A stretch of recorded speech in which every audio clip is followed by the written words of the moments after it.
all here. I think we're live. Hi, Are welcome we? back to today's stream. Are Welcome we? back. You see a lovely bot next to me right now, because Sam's not here, because Sam's late. Hey, The wrong be bus. nice. I'm kidding. No.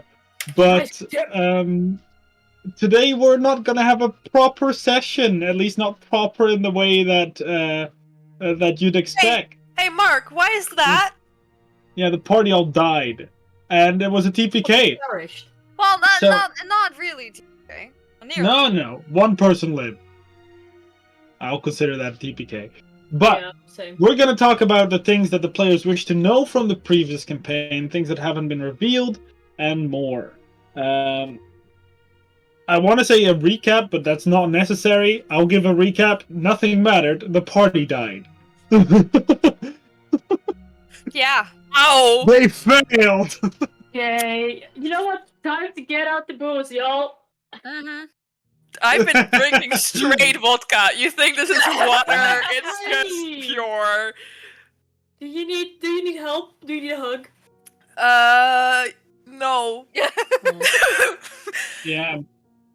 Yeah, an MPK. It's an MPK now. And I also want to say, shoot people in the chat. So if you're watching and you have a question, You suck you it up. just Don't. ask. No, you don't. You can ask, because we're currently quite live. I can interact with the live stream should I desire.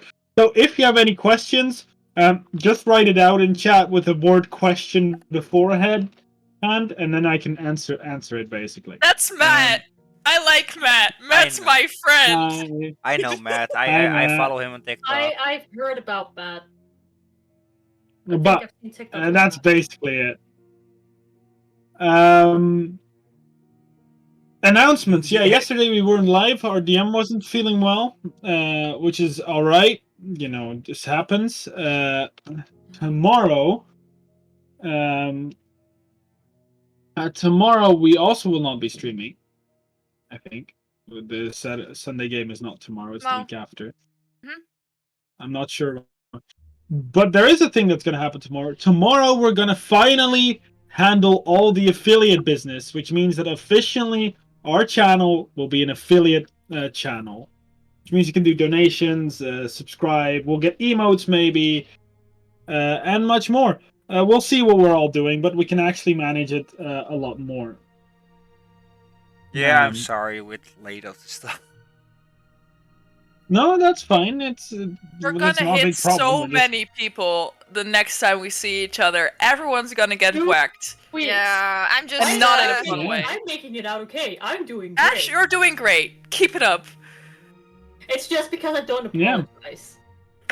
That's a lie. You apologized earlier. That is true. Yeah. But the thing is, y'all only whack when I say sorry. Instead, I just say, yo, I apologize. Kind of.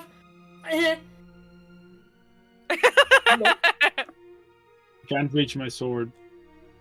So. This is shocking. I'm no, not starting questions because I think I have the most, and I'm not starting. I see that we actually had a question in chat for us. I can't reach. Yeah, not for Can't reach me, the lightsaber. for you guys.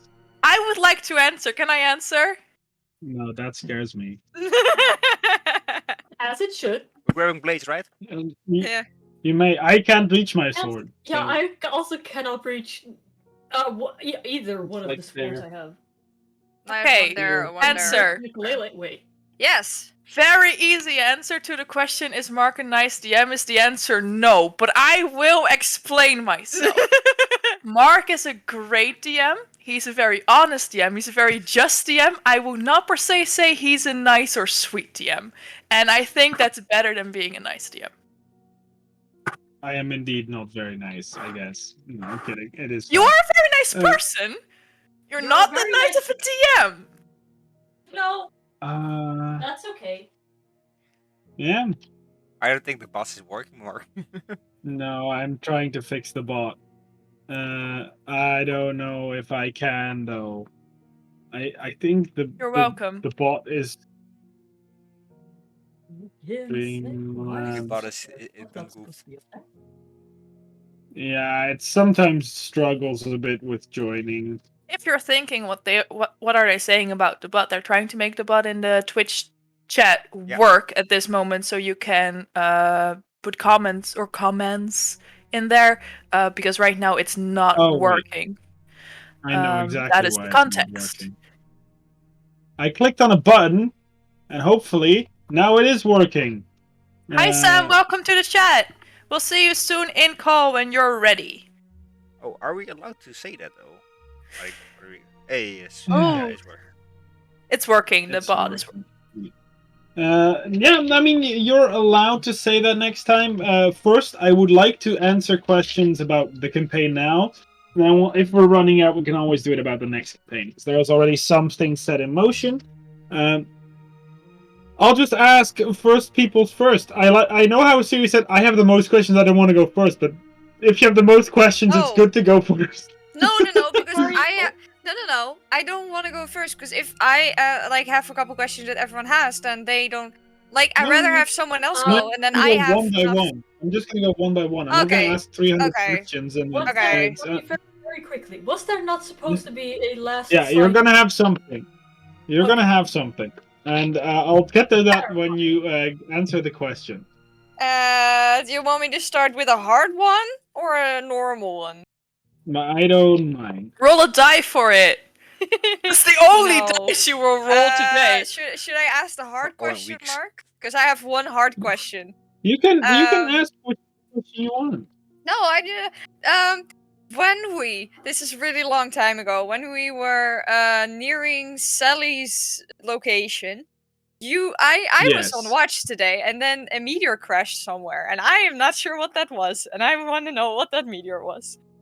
Oh, that was the first of the star spawn. I was planning to introduce the star spawn already. I was planning to introduce the star spawn already, but then the moon blew up and there was a million meteors at the same time. So then I was like, "Yeah, no, they're all there." Yeah, that's cool. Okay. Well, I was honestly, as Bran, planning to investigate because maybe it was a sign of Saloon. Now I know star spawn. Cool. And that was my first question. Okay. I'm gonna go get to Ash's question, which is not a question, but Ash's event tomorrow. Because I think I should describe this before it kind of slips my mind. I will tell you what happened, Mari, and I will kind of do this in a more narrative sense, so you're gonna not be as interaction. It wouldn't be as interactive as it would otherwise be, but I'm gonna give it to you in a more narrative sense. Are we allowed to listen? No. Though? Yeah, you're allowed to listen, because no, you're allowed to listen. Yeah. Just what is she gonna do? All right. Everyone ready? Yeah. As Mara, as your life fades, your consciousness darkens, you are once again in a familiar place, inside of a bubble of some sort, with no longer a child in front of you that you saw once before. Siri, it's making noise. But as you are back in the bubble and you notice a figure, but it's no longer the figure you have seen once, the child. It's no longer a child. It's again a baby. As those two tentacles wrap, and it speaks to you in a very somber voice. It will inform you that you've died, that you're no longer around, and that this time he can't save you. This time he has to let you go, as he knows that if he keeps you around, that your soul will wander in an endless abyss forever, just like his. And as such, his only choice for someone he cares about is to wander the abyss alone, instead of with you. And he lets your soul go, which will make your soul move to the afterlife. As you, for the first time, your body moves out of this bubble, almost like you're pushed out. Slowly but surely being pushed out until you plop and you're out. And you just see this bubble fade further away from you as you're pulled back. And you see almost an endless ocean of black around you. And this bubble is being consumed almost. It gets darker and darker. You can no longer see it. You're pulled out into the heaven to never return. He does, however, give you one last gift. As you're pulled away, being popped out of this bubble, you feel this small, almost this magical hard bubble, but you notice it's an air bubble in water, but it's like hard, you can hold it. Almost like he's granting a little bit, just the smallest piece with you to the after. As he searches for a new way to finish what he started.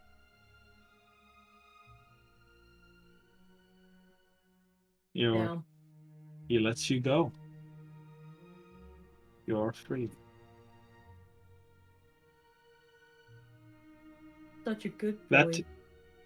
That token that you have will basically allow you to go to an afterlife of a seagull. Pretty much the big fish's domain. It's basically the afterlife that you're granted. Sorry, but you said sea god, right? I heard seagull. I was like, you can go to no, sea god. Okay. It's a sea god. Although it's a huge fish. Like it's a big fish. He's called Asmire. You might have heard of him. The final wave. It wasn't you're basically Sluggy Whoop. No. It's Asmire. It had a sort of similar origin. Domain. Yeah, it is. Yeah, it had as the other god that Siri just said. Because it was a normal fish, and then it wasn't. Yeah. Although you're sent to the afterlife. There's only one negative to you. Yeah, there's only one negative for you here, which means that you can't be returned back. And if you even were to be returned back, you would be a normal human, or elf. Normal sea elf. Be a cleric. Be a cleric. You're the only one of the party that went to the afterlife, so I hope you're happy with that. Willow also went to the afterlife. Really? She deserved it, but was forced to serve a specific god in almost slavery. Well, not slavery, but it was kind of indentured servitude. But still afterlife, you know? Yeah, no, we're just stuck forever. With my boy Evan. I see no negatives to this. And Charles. Yeah. You say that your boy Evan would also be sent here, because most sailors are sent to the Asmire's domain. You will find Charles in utter euphoria. This probably leads into the question. Would that mean that if the ship, my crewmates, were not part of the weave now, are they also there? Nope. Sad life.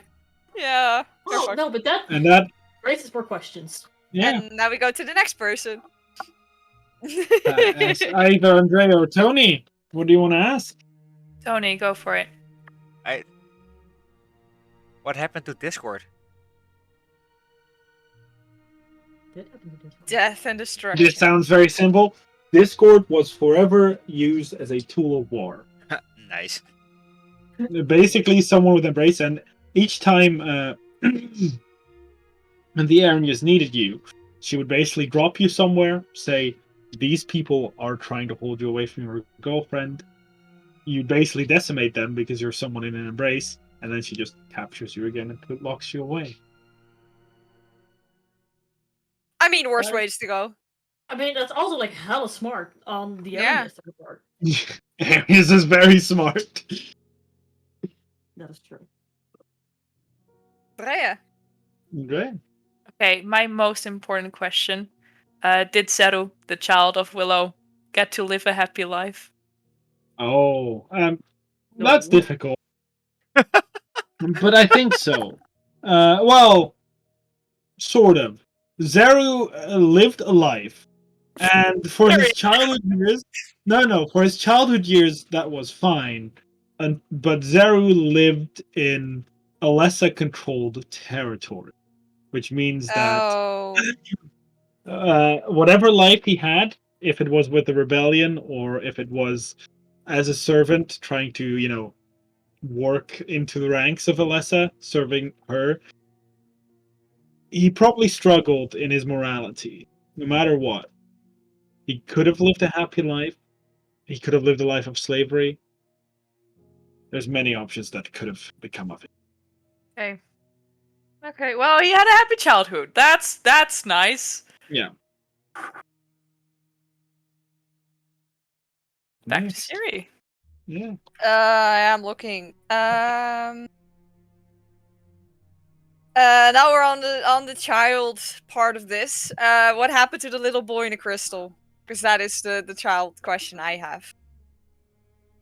Is he just there? He's there, yeah. Forever? He's there. Oh. As long as no one finds him, he's there. Well, oh no! Oh, that's sad. The only person that ever could have been there with him survived and was taken away. What? There was another entity that could have been left behind that was safe somewhat in a crystal and could talk mentally. Oh, the bow. But that person was pulled also away. taken away. Yeah. He is stuck. Yeah, great. There is really no happiness to find anywhere in Saga, and just that's left. There is the benefit that he's not just stuck in there. He's also stuck in the crystal. Or should anyone ever find the original crystal, Yeah, okay. the big one, then he could still be freed. It's not like he's in the sewer in the bumfuck nowhere stuck. No, I know, but he is stuck for now about 300 years, at least. At least. Yeah, lovely. Yeah. Do you want me to answer a question that you guys don't have, but what would have happened? I want to tell you about Lizzie's character. Lizzie's character worked for the Hag. Lizzie's character goal was to establish a way for the Hag to go free. So what her original purpose was in the sewers was to clear out the sewers, but not because someone asked her to. Well, someone did, but because that was the safest way to bring Eliza out. In this week of quest lines, you all would have done things for her, with her basically granting you. And in the end, you would have talked to Eliza, who was stuck in an anti-magic room, which would have been turned off. You would have been talking to a major illusion. And then, with your help, Lizzie's character would bring out a box that she had very valuables in. Basically, like, this box had valuables, magic items that are important to her, which power she wants, which she will take out. She would have even offered to give you some. Once she managed to take it out. Once it was out, she would have opened it. Eliza would have come out and say, "You're fucked," and left. I am happy. Would immediately decimate Timino. Should you guys not be able to prevent her leaving? I'm happy that did not happen, because I feel like if Bran had been there, he would have walked to the bridge where Terrovia would have fell, and he'd just jump off. Yeah. Like, really. Like, there is nothing for this boy. That's what I meant with you guys dying. Kind of saved a lot of people. Bran would have yeeted himself off. He would have ended himself right there if that had happened. What did happen to Eliza? Now that we're on the topic, it's not one of the questions I have. Yeah, what happened after we died? Like, that's also... After you died, Eliza was stuck forever. But the reason why the Wild Magic Chaos Surge that, you guys had on the bridge originated from Zemlia is because Zemlia was working on a way to control wild magic as a weapon. However, after that week, because of you guys, your misinformation, sort of, Willow's father thought that with what you meant with that message was that how Zemlia had his daughter. What a dumbass. I literally said how's Ignis has your daughter and using her as a but battery. It's basically raging. he is infuriated. He hates all Ganassi, so he's targeting everyone. He went to fight personally. Went to fight House Zemlia, so he goes in Transcendence full force. Then King Zemlia goes in Transcendence against the Ganassi house, which eventually ended in both of them embracing. Because it was effectively a battle to the death. So I ended that war right then and there. You're welcome.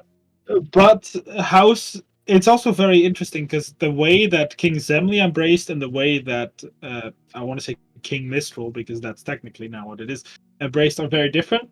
King Zemlia, Stonewall, became a Stonewall. Like he basically formed a adamantine globe around his city to protect it effectively from the devastation that King Mistral, which basically turned into a fucking hurricane and was using all this force, like concentrated beams of energy, just against this town, strong enough winds to basically destroy stone structures in a slam. Nice. And basically, I will say, this is a little bit of spoilers, but on this location, those two embraces are still raging to this day. And I feel like Saga and Dracura Spirit are just in the basement. Like, they are really, really, like, getting out there, aren't they? It's been 300 years! Those your spirits are forever cursed to kill anything that comes into those halls. I know. Infuriated. For me, it's just an image of the two consciousness just being there, like, they are fucking annoying. But to answer on the question that...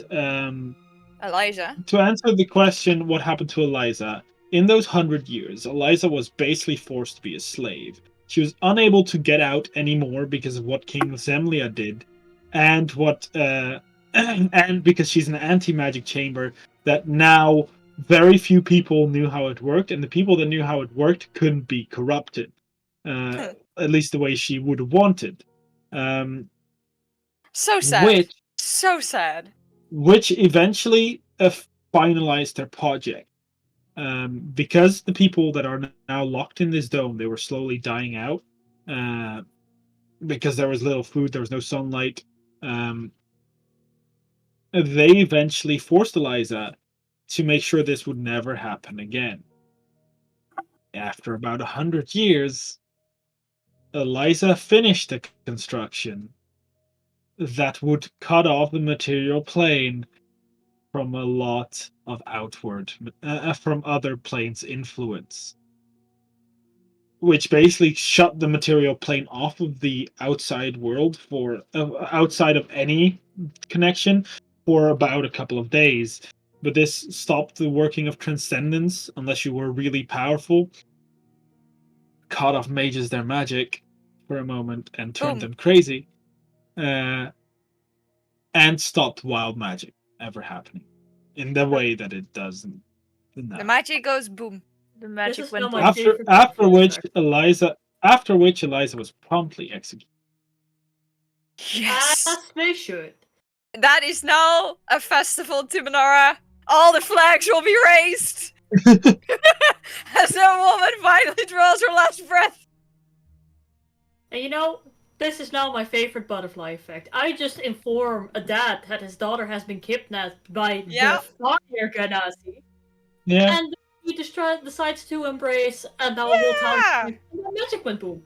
Yeah. Well, neither of them planned to embrace, but they were very equally matched in strength. So basically, King Mistral is a fucking idiot because I very clearly stated that his daughter is in house. We never claimed to be the intelligent house. Like father, like daughter, right? Wait.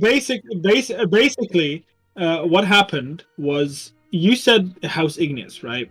Yeah. He sees all Ganassi as bad, and especially now for a reason which I can't tell you yet. Fine.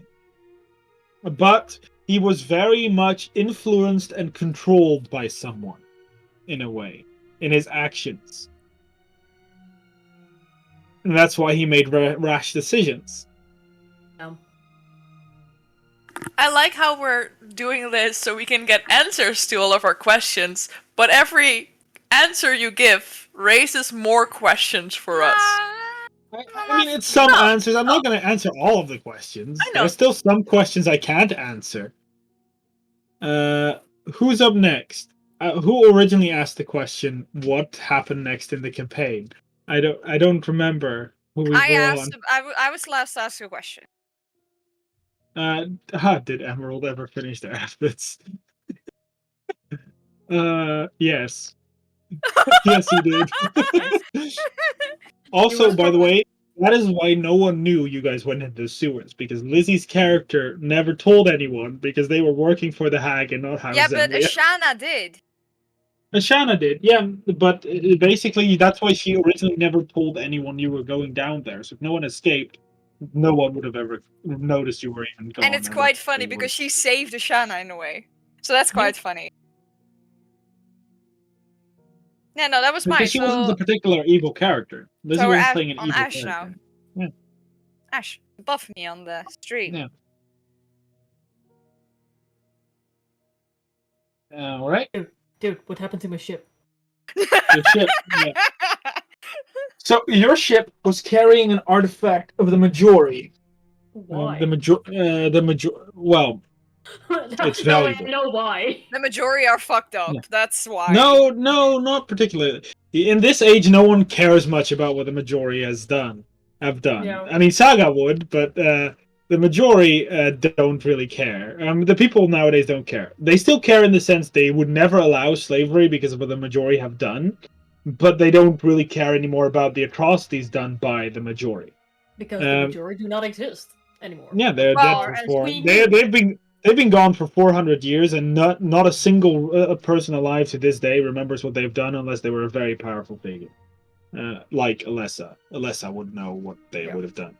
Elfhead didn't exist yet. No. Oh. But your ship was carrying an artifact, which accidentally activated, which pulled your ship into the Far Realm. Now, I don't know what if you know what the Far Realm is. I do not. The Far Realm is you have all the planes of existence in like a bubble, right? You have like the material plane, Feywild, Shadowfell, and then around them are like all the hells, heavens, and in between those are like the elemental planes. What's outside of there is the Far Realm. Basically, a realm of pure insanity. That any live creature that goes in turns absolutely batshit insane. However, the artifact also deactivated. So after a couple of minutes, at most, the artifact deactivated and transported the ship somewhere on the material plane, which you now know is the mountains, which crashed, and the only survivor there was your mother. Which is why Mother turned into Momical, because she went insane, but in a way capped some parts of her sanity. Because if you noticed, the things she said back did still make sense. Yeah, like it was very cryptic, but she's part. That's why I once specifically asked Mark, "Can I hear from the tone of her voice if she actually has any sort for has any feelings towards me specifically?" And he said, "The Momical feels sad." Yeah, but she still controlled, and you would have been able to cure her, because at that point I hoped you were a cleric with greater restoration, at which point you would have restored her sanity. But that didn't happen. So, in that part, you would have also encountered what the last of the hags, most powerful. Yeah, Matilda. Yeah. She had a walking house that could jump from mountaintop to mountain. Oh, that's fucking cool! That is amazing. You had a horse that could do that? A house. House. That's just horse. I was like, what the fuck's Sinterklaas? Our house could do that. A whole house. Americo! Baba Yaga, I said you. Tony, your turn for a question, I think, now. Dre, actually. Sorry, can we please? Oh wait, no, it is Can we Sonia. please answer Bella's in the chat? How many bitches did Sella get in her lifetime, and what happened to A her? lot of bitches. A lot. Purely, I mean, I might as well say it. Sella was Alessa. They are the same. One Yeah, and the same. we had it! Wait, so that means Mari fucked Alyssa. Yeah. Yeah. I will also clarify. One. To give you, Not two dragons. so Yeah. I'm sorry, Tony, that you have to wait a bit, but there's to explain this. Stella, right, which was Alessa, the cruel evil dragon, had the sword. She was not the sword. That was a basically bullshit lie that she said, and you guys just were like, yes, that makes sense. So I'm like, okay, she didn't even roll for deception because I I didn't wanted even to fucking steal it. inside her. Well, that would have been a very good thing and a bad thing, because if she found out you stole it, she would have first forced you to give it, and if you then were to fight her, she would have just turned into her full dragon form, which was CR 30, by the way. Yeah, you told us. And would have basically one-shot you. All of you in one go. Well, that was a TPK already at session 3 then. Yeah. Yeah. No, too. and that's why she's acts of cocky, because I hope you noticed, but she talks very good about dragons despite hating them. Yeah. Like she praises them, and then when she talks about humans, she shit talks them.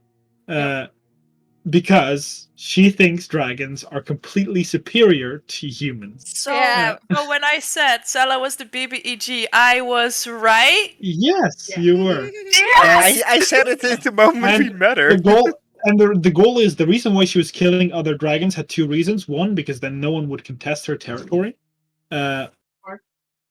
And two, because the sword she was carrying was a legendary artifact. It was still a very powerful item, but it wasn't her.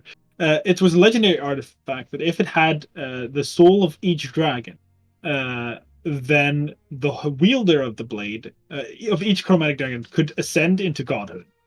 Which was why she was killing all of them. And then by the end of the campaign, the idea was you guys sort of had this love-hate relationship with Sella, where she helped you kill dragons and kind of praised you for it. Like she would have been very supportive of it. And then when she goes to ask your help to fight Alessa, now that her sword is fully powered up, that was her basically wanting to toy with the only people that she created to try and stop her, because she wanted to have fun. And the reveal that Sella was Alessa would have basically been, she would have put the sword into the ground, let it go, and then the red gem would have faded away, because the only reason the red gem was glowing was because it had a dragon soul wielding it. I honestly, the second session, I was so close as Fetch to grabbing that sword and running away, because I thought it was fucking awesome. That would have been the most derailed that have ever happened, but I was really close. Yes. I don't think so, purely because if you did it at that level, Stella, because I had two stat blocks, Stella and Alessa. Stella was basically a CR3 knight. Stella could have still 1v1'd you without having to turn into a dragon. Mark, everything could 1v1 me, even a cow. It was a problem. Dang, okay. But yeah, that is the story about Sella and why she wanted the souls and why she was kind of helping you guys, because she wanted to create powerful heroes with a chance of defeating her, because she didn't want to win without having fun. And now she won anyway without having fun. I respect that. Yeah, she won without having fun, because it's like, yeah, I'm not going to try again, and killed the dragons that she needed to kill, and then... Would have Bran and Ashana figured this out? Mm-mm. No, sad. By the time you would have figured it out, it would have been already... Like, the 100 Years Reign, she was already a god, basically. No, she became a... Like, not that we could have stopped it, but more that we figured out, oh, fuck, it was Sella! Like that, you would have figured it out the moment she used it to become a thing, because she would have widely announced it to the population. And the 100 years that followed, the Age of Dragons, was literally just her role-playing a bit as the king of their country, because she became a god, and she is a god in this setting. Should you want to follow an evil dragon god, you can follow Alessa. But she became a god and basically took all her treasure, which was all the treasures of all these dragons combined, with and ascended into god. Bella is simping over Sella at this point. I just heard theme song in my head now, just saying. Instead of it was Agatha all along, it was Sella all along. Oh god. But now, Tony, your turn to ask a question. Yes.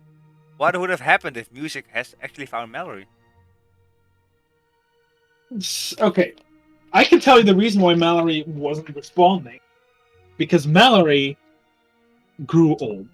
And to specifically state the question, time was fucky wucky in the Feywild, which I 100% kept into account. No shit. So when she disappeared, she grew old. She found a new person she loved, made a family, had grandchildren even, and just grew up. And by the time she was 80, she was so well liked that she was basically put into sleep forever so that she could sometimes experience the life with her family on occasions and without having to die. Which is the way I was planning to introduce her at this, was when you guys went to the Feywild around the specific area, you would meet one of her her grandchildren that wouldn't have used the same last name, and they would speak about this ancient woman, their grandmother that was locked away, I want to say, because she was the starter and protector of their people. She was basically the most well-liked person. And you guys would basically help these guys out because they were getting attacked. I didn't have this fully planned out yet because it was far in the future for me. But they were having trouble, and you guys planning. And you guys would ask, can you help us find Mallory? We heard that she was here somewhere. And they were like, we don't know who Mallory is because it's the Feywild. She started using a different name because, that's the Feywild. You don't use your original name. Yeah. So, and then by the end, when everything happened, where you guys basically became the saviors of their people, they would have awakened her to thank you in person, and they would have and then she would have seen, and then she would apologize, and it would have been a really sad moment, and not really a happy ending, because I was like, that would make this better. But I thought it would be happy, sort of, because music would also realize that she had a happy life. That it would be closure. She was, it would be closure for him, and that he can move on. But now that never happened, and in a way, you might be glad that despite music turning into Discord, Mallory had a happy life and still a lot, and basically was still happy. Mallory was sent, but she was unconscious when you sent her, so she can't send anything back. Fair. Yeah. Ouchies. Yeah. I mean, maybe if one day I would have timed it so extremely well that she was suddenly awake for no reason at all, for like a birthday of a kid or something. It would have been extremely well timed if it did, but I'm like, bless you. Bless you. I will bless you. Yeah. I was never gonna let you do that because it would instantly ruin that entire arc, and I'm like, that's very fair. This is in my head, like, this would have been probably long after music would have died because of old age. Yeah, and the original plan as well was not to put her into sleep. She wasn't supposed to be asleep, but the original plan was her not acting like she knew you just to save your feelings, because she didn't want to bring the news of like. But then the entire sending spell came, and I'm like, oh shit, I gotta figure something out. And then sending happened. Fuck. Yeah. I mean, I think I did not abuse it. Like, it made some things easier, but I did not abuse sending. You did not abuse it. You used it in a way that was good, but it kind of made me think, oh shit, I gotta figure solutions out for some things that I don't want you to know yet. If you were to send, for example, after the ages, and you would have sent a message to,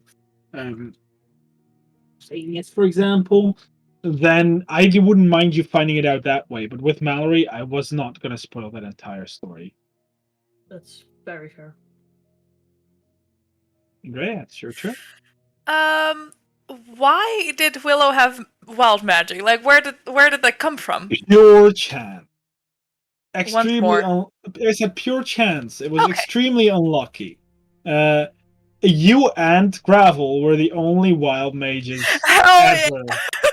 Like those were the only wild mages ever on this planet. That's really funny.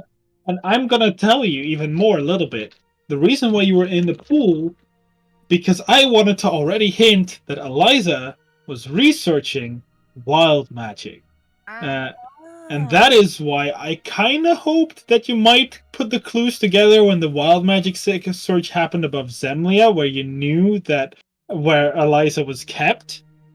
But she was already researching this, so she was already watching you.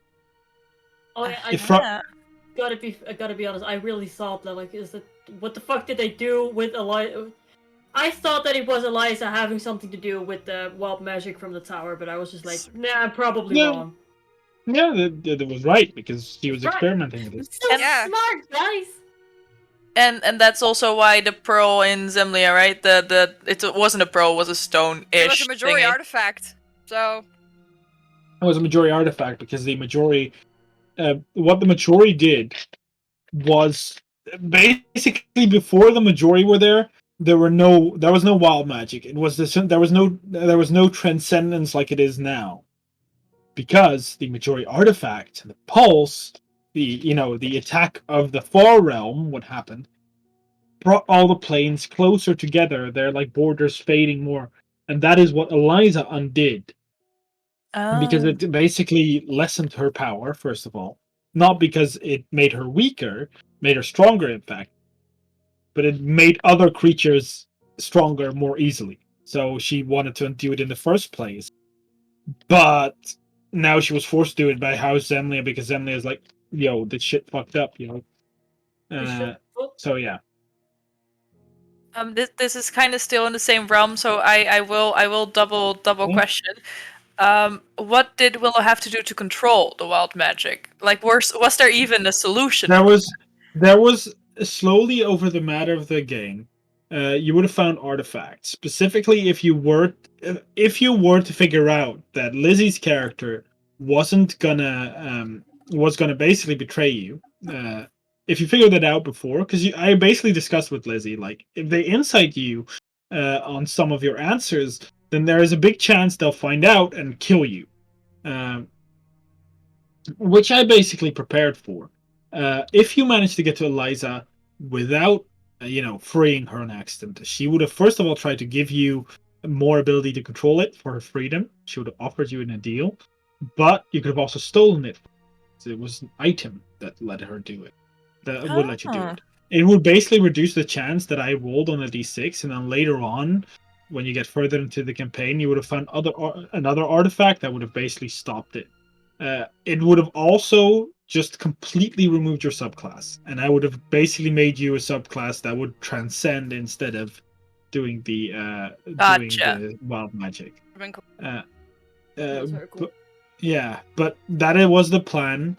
And there was also a big chance you would have never gotten rid of it. Like, if you would have never talked to Eliza, the next artifact that you would find would only reduce the chance. It would have never fixed it. So there was a big chance you would never have been able to fix it. But I thought I will give you the possible opportunity to do so. Cool. Back to Sarah we go. Yeah, I'm gonna stick with Bran for a second before I head over to Saga. Was there a particular reason why Bran was kidnapped by Eliza? Like, was there something behind that, or was it just chance that? Well, no, it was not. Basically, just it wasn't chance. Like you would have known, the court. It was chance the court picked you. That's one, because you were one of the few children in Timinara by that time, and two, because you were an easier target because you were more confident. Like, you already went into the. I mean, you already went into the forest. You weren't as scared of it. So the fake court, basically guided you to there, and then let Eliza capture you, giving her a weak point that they could strike. Okay. I have another that is, like, very, I guess it's pretty short. Do you want me to continue on that for a moment? Sure, yeah. After they did that, right, they used Fetch, as a way to distract Eliza while they informed House Zemlia to strike in the Howling Forest, because they captured her. So in a complete surprise attack that Eliza surprisingly was unaware of, because this was the entire court scheming against her, and she wasn't back often, so she didn't know that. In a complete surprise attack, she was instantly, like, gagged and cuffed, which means she can't do any magic. So House Zemlia was just, and then took her with. Then I came home and there was no one. There was no one. And the werewolves noticed that, but they didn't say anything. Yeah, I would have known. What would have happened if Fetch never figured out who he was and went back to Eliza? Because he would have. I mean, if you went back to Eliza, it would have basically just been you helping her. She would have controlled the wolves again. She would have controlled you. No. Like, the thing is, what if Bran never happened? It was still Fetch, and we went to Zemlia. What would have happened then? Well, so first she would have convinced you to free her, or well, convinced you, told her, and then it would have really been up to the party, because it's either the party that counter convinces her against you, because she doesn't have magical control over you. She doesn't have. She basically just brainwashed you into following her.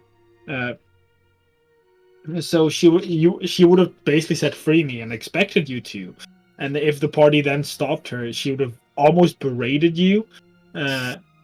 Happy that never happened, because that would have been a mindfuck. Yeah, it would have been really sad, because she would have basically said that you were born for nothing.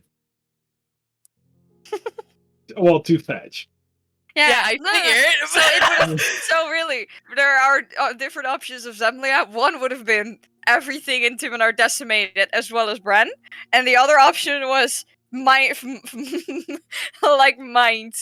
toward. That's great. That's great. One of the options was basically, if you figured out what Liz's character was doing, you would have told the king or fought her yourself and basically arrested her, and then she would have failed, because then the same scenario would happen.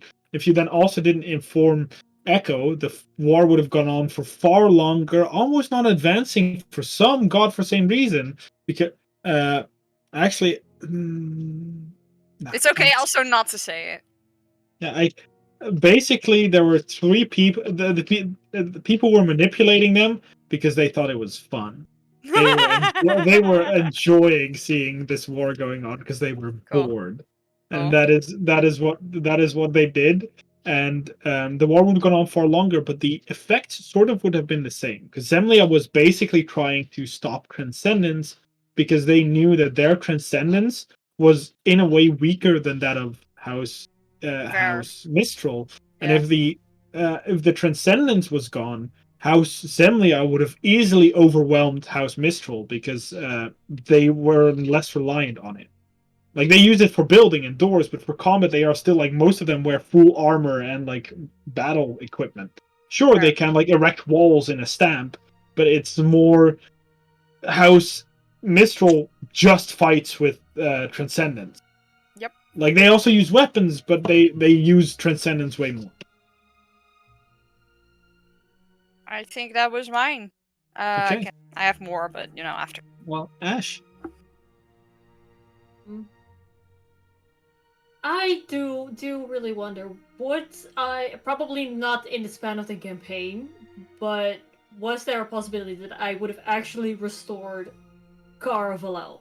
Yes.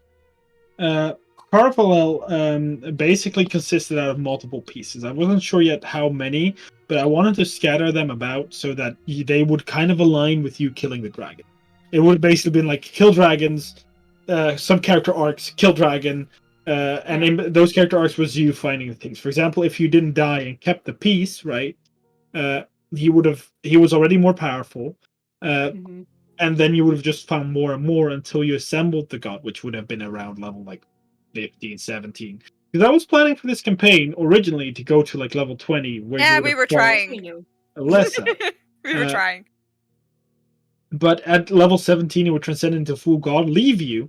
Basically, you would lose a lot of gifts. Like, all the effects of the magic items that you found, you would lose because he isn't in you anymore. He's not connected as tightly anymore. But he would basically handed you a legendary magic item. Nice. Because he was back as Caravalel. And then he would have still been your patron, but he would start to restore his power amongst other people. And then in this campaign, for example, you would have been able to follow Caravalel, which is not the case now. The pieces are still being used and worshipped. Some of them found, some of them not. But it's really... Do people worship Akmala? No, because Akmala only can bind himself to one person because he doesn't have a physical piece. Oh, gotcha. There's nothing physical about it. Yeah, I was just like, we never got confirmation for this up until 3 seconds ago, but I assumed when we were talking about pieces and pieces attaching them to a person. I was like, I can also tell you one thing. Yeah, and now you want to know why? Because you died, Mara. You fucking died. When your ship went, you died. Yeah, I died. Yeah, I called it. I set this theory, like, way back when we learned about the pieces. I texted Andre, like, my working theory now is that Mara should have been dead. Yeah. So if Mara loses her piece, she's done. I think like a week later, Mark told me this, or like not the died part, but I did know about the being an artifact part, so I pieced that together. And you told me later again this. I was like, oh yeah, that's a good theory. Yeah, you should. I don't know. Also, I will say, you would have not died if you lost Agmala, because what Agmala effectively did was when you died, he saw his opportunity, and Loki originally he wanted to inhabit your body. He wanted to not bring you back. But he kind of, instead of like, imagine that this is your body, you were here, like you were just out, like you were leaving your body, your soul was leaving, and he was like rushing in, like he had a saw moment, he tried to rush in, but he kind of just pushed you back, and then revived you, and then it was like kind of stuck to you, and then it was kind of stuck to you, but he was like, oh yeah, this person's like actually pretty nice. I'm just gonna try to ask them for help because I can't get anything else. And I wanted to help him. I really did. I tried very hard. Yeah, and he accepts that. That's why he lets you go instead of, keeping you around. Because he could have just, kept you in the bubble forever. And a part that would have been fun for like a few years, but then Mario would have been like, dude, we need help. We need to find someone. We've played so many times rock, paper, scissors, and you don't even have hands. It's like, it's really hard. Yeah. But that is. I have I have more questions, but one smaller. Because I theorized about this, and I'm not sure if I ever would have found the ship's location, would Vea's weapon, the Tidebreaker, been in there, or would it have been magical? It was magical, yes. And if you found the ship, you would have found when you found your mom. It was at the same place. It was destroyed. And she basically built a new house out of the ship because there wasn't not much resources to otherwise do it. So she was not captured. She was just she was just a crazy life. Yeah, she was in a silly, goofy mood. It's also you have to also realize that she had no idea where she was. Yeah, so fair. She was just kind of stuck. So yeah, she just kind of was stuck there. Would it just been a +2 trident, or would it have been something cool? I don't know. By the way, for those who did not know, because I only told Andre this, Tidebreaker was my spiritual weapon, but without the tentacles. Yeah. My spiritual weapon, I dubbed Vea's Revenge because Vea is my mother. And revenge. And Tidebreaker was her weapon. Yeah. Can Sam join? Is a question. Our call. No. Too bad, Sam. No, I'm kidding. I think they're still in chat, so I don't want to type. I'm too lazy to type. I'll type. Yes. Hold up. So lazy. Well, Tony, you're up next. I didn't even need to. Hi, Sam. Hi. Let's see how the stream changes. Nothing, because we don't have names on our things, so we can just... No, it does change because suddenly the formatting is different. I know, but that's not bad. I always put you in the left corner, okay? Because that's where you belong. Yeah. In the corner! No, that's where you always was. That's my yeah, we got... Also, yeah, we for next time, before we do session 1, we should put the nameplates on there. But that's in 2 weeks. I will be working on that. I'm sorry if I just... So, the first session will be a live session. We don't have the nameplates because we have a live thing. And the week after, we are a weekend away, so you have like a month. Yeah, you have a long time. And the week after, I'm not there, so you can also do without mine. Well, we would. I mean, we'd still have to name. We still have that because then I would just put the pot in your face. But Tony, it was your turn to ask a question. Yes. Mark didn't answer me if my Tidebreaker would have done something special. Yeah, it would have been. I don't know what it would have done yet. I have quite literally not. It would have break the tide. I would have basically probably given it a lot of water powers, but I have no clue yet. I didn't make it yet. Okay, no, that's fine. That's all I wanted to know. Now I can just fetch. I said it would have summoned the whole tidal wave. I mean the third level. Yeah, that would have easy. Sure. Yeah, I was thinking about summon water elemental, so that's like a 5th level. That would have been cooler. Damn it! I mean, it would have done multiple spells. It would have been a legendary weapon. But nice. I love that. Because this would have been like level 14-ish. Yeah. You would have been late, so I'm like legendary weapon, one for each. Yeah. But Tony, it was your turn to ask a question. Tony. Yes. If Music ever finished his quest for the cards, would something have happened? If you would have done if you finished all the technically, right, how I do it, they would have not allowed you to use their powers until you finish their quest, except the first one. Mm-hmm. So should you have been leveled up and roll one that you used, anything above like level 5, so once you've like 6, the later ones, basically, you would each time you would have rolled them, you'd have had to re-roll because they wouldn't allow you to use their powers. If you finished all of them, then you would have been allowed to use their powers. And if you finished all of them, you would have gotten the chance to then do another quest to set them free.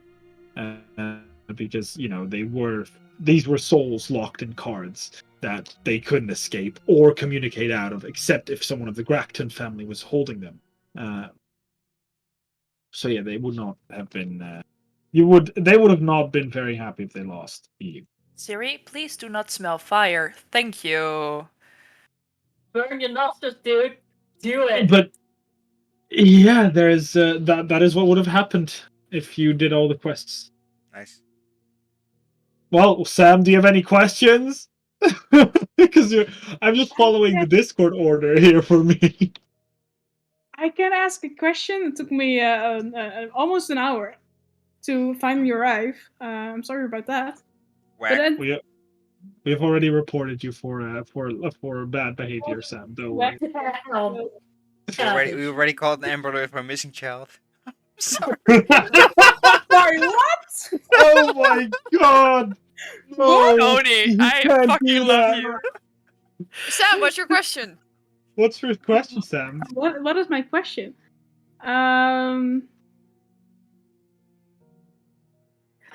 What was Nisa's plan?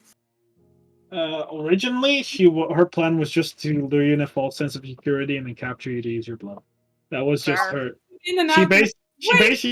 She's basically like, wow, vulnerable person who has no one she likes after us, and then she's like, that sounds like a good opportunity for me to act, and she basically joined in and basically seduced you and basically did everything was fake up until the last point where she got confused of her own feelings and then kind of didn't know what to do. That's why when she said run, she was talking to both her people and you, because she wasn't sure anymore. Oh, okay. So she had some feelings for me. In the original, like, in the beginning, 75%, she all did it just for your blood. Yeah, okay, but I at least did something right, and if you met her, depending on how you met her, she would either started killing you, or she might have helped you. It was very depending on the thing. Okay. But it was very likely you would have had to fight her, because based on what you then remembered, I expected you to be angry and shout at her, which would have not helped, and she would have been angry back, and then she would have just done her job. Fair. Okay. Okay.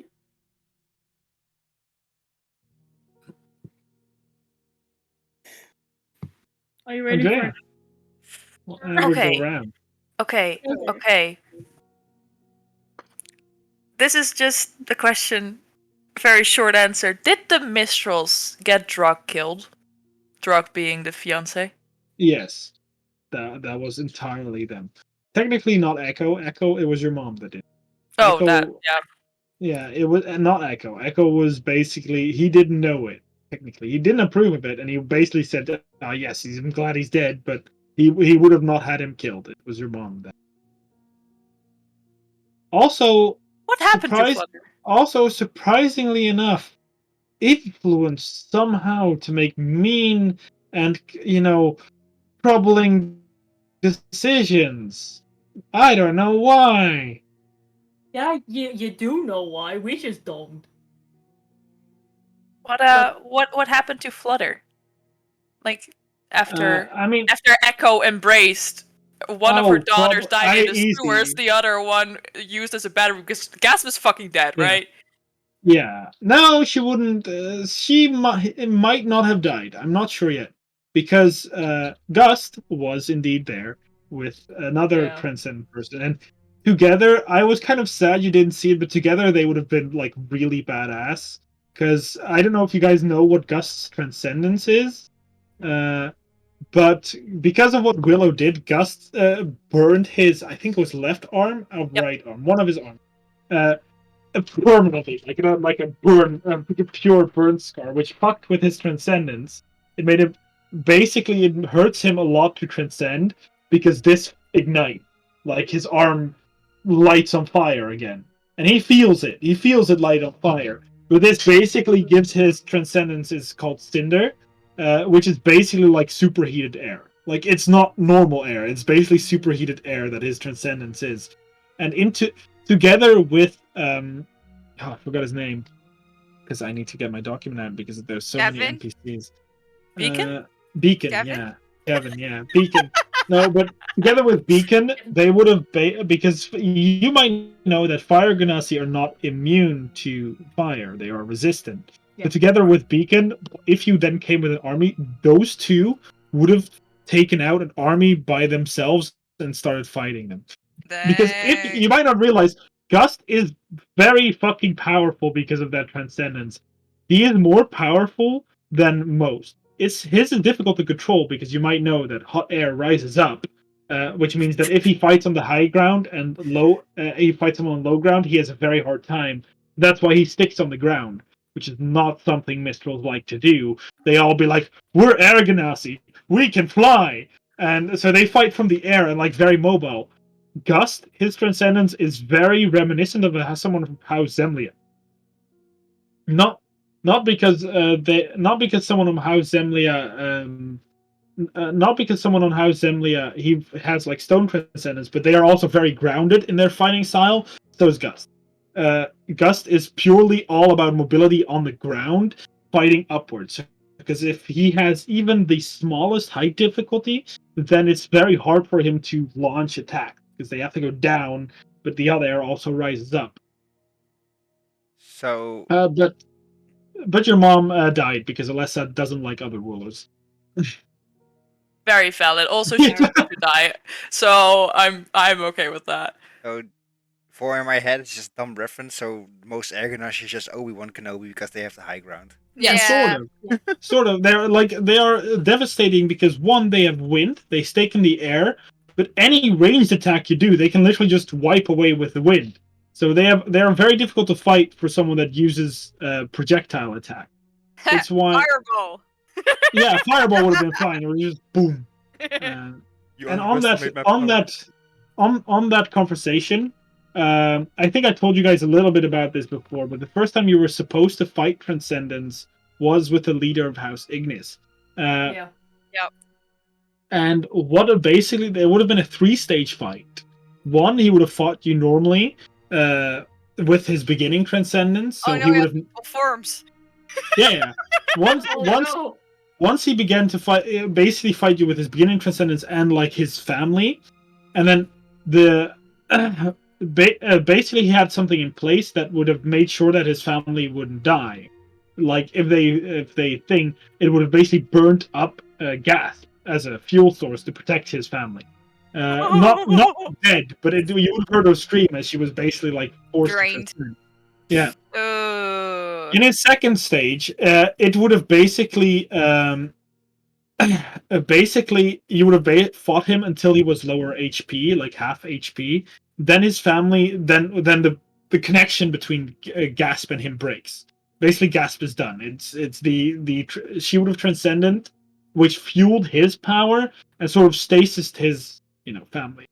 At which point, at half HP, that connection would fail, and then the fight would have gone in one of two ways. Either you focused on him, killed him, and the fight would have been sort of over, or you killed one of his family members first. At which point, I mean, they are all fighting you. So if you, I would have killed a family member. I'm not gonna. And if you kill on a family member, he embraces.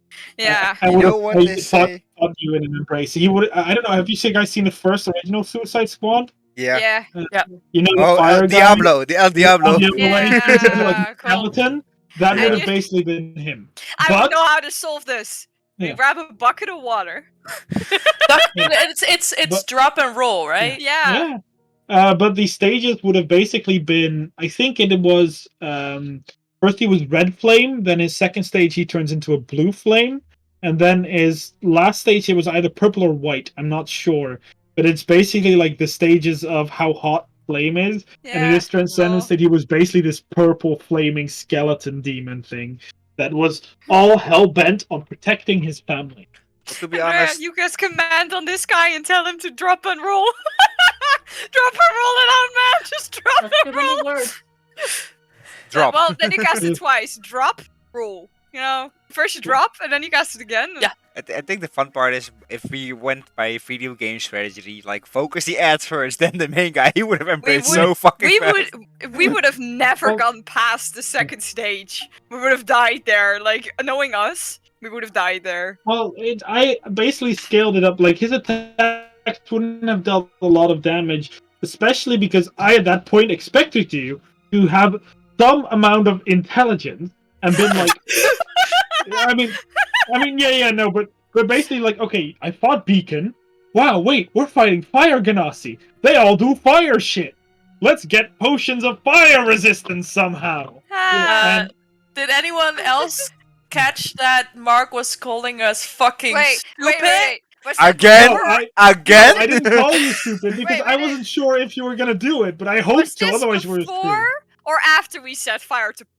Like, where is the skill? What? Poop. Shit. No, we didn't set fire. No. We didn't set fire to shit. No, we set fire to the entire sewers. No, but gas. I know it's a harsh expectation from our. You know what we do? I hope my players aren't stupid. If we had to fight in Ignis, we just turn on the fire alarm, and then it starts like. They definitely have that in Ignis. Yeah. Like, that is why just them having a fire alarm in the kitchen and just goes off every time. Something burning as me, bitch. Yeah, but indeed, like, I basically hope that in that fight you guys would have had some sense of foresight and got fire resistance potions to fight the entirely fire-related army. I would have. Honestly, saying I had to play a character with like 20 wisdom, I would have. Oh, I wouldn't have. I'm 100% sure I would not have thought about this whatsoever. Could be like, Mishmak. I mean, if you in that fight didn't buy fire potions, fire-resistant potions, then there would have still been a chance you won, but it would have been hella more difficult. Especially the Embrace fight, because in the beginning, if he's Transcendent, he deals bludgeoning and fire damage. He deals both, right? He punches you and then fire, like Beacon does. Liar. But in Embrace, it's pure fire. So, but way more. But if you had like potions, and technically him embracing would have been easier for you to handle than the first two stages. Yeah, because he doesn't do bludgeoning anymore, just does fire damage. Yeah. Yeah, but for him, yeah. And that was kind of the plan with House Ignis, and the entire relation. Gas, depending on how long you drag out the second stage, I would basically count rounds. If the second phase lasted too long, Gas would have died. If it didn't, then Gas would have survived. Cool though, that would have been right. Like, yeah, and the reason why it hurts a lot for Gas was not because she's being drained, but if she transcends, it's the same thing. What happens to Gus in principle, but instead of just his arm, she entirely would ignite because it's hot air that is being used. Damn. Very fun times. Sweet. Theory. Yeah. Let's see. I have two more questions before. Well, two more before I delve into Saga shit. I'm curious about Sally. What happened to Sally? Because we always said that she took over Waterheave, but we never really checked that. Sally in the later stages basically formed her own coven. So I need to look up what I've written down, but I remember one of the people in Waterheave was pregnant with her. Yeah. Oh no, it wasn't pregnant. Was a hag child. Really? Yeah. They don't look like hags until they become of age. They look like normal people. And when she would have come of age, she turned into a hag, and she basically made her own coven with her child, and then basically cloned her child to make the coven free, dang. and to taking control. But she did manage to form a coven, but Alessa popped up at that point and be like, Alessa at the point where she started to reign, wiped out most powerful figures in the Tinian Kingdom, with the exception of a couple, but one important one that she didn't want to risk fighting. You're not gonna tell? Even at Sierra, I will tell you if you ask. Yeah, I want to know. We're asking. The Despairing King. She would have not fought. That was another question before. Yeah, I went to, like, what happened to that guy? Like, what happened to this? He basically, the moment that things went peace, he said, I'm not going to be king anymore. I want to kill everyone in the Kiara dynasty. We went to the Kiara dynasty and just started murdering people. But not openly. He just started murdering powerful people. He wasn't slaughtering people in the streets. Dang. He was basically forcing the people of the Kiara dynasty, was basically moving to powerful people, and said, I'm going to give you two options. Either you fight by my rules, or one-on-one, and I leave your people alone, or I will fight you and your entire army, and I will just decimate it. Like, how the fuck was he so strong? Because he was a celestial, to some extent. He was an Aasimar. Oh, yeah, I know, his transcendence, I think... have I ever told you any of you? They turned like an angel, right? I told Andrea, but you say that. No, he was a fallen one. He turned into basically... Have you seen a second form of Tony's shirt in that game? Like their ultimate form? No. They basically turned into the cloak figure with skeleton wings and a huge scythe. That is basically what he transcends into. Is that the Grim Reaper? Basically, he looks like that. And it is why no one challenged him, because he actively held back in the fights against the people of the Tinian Kingdom. Or the leaders, how you have to rise to power by defeating. He held back because nowadays no one sees him fight, because anyone that fights doesn't live to tell the tale. Oh. Because if you get hit by that scythe, it's basically, if it reduces you to 0 HP, you die. I'm still not sure how it would have worked. But basically, it was either on a crit, he insta-kills you, or if it brings you to 0, you die. But the reason why he didn't win against the Kiara dynasty, and why specifically the Kiara dynasty got messed the fuck up, is because he was alive. He, in the years that came, right, the Age of Dragons, and he abandoned his people. He never went back, because he never really cared about his people. He was nice.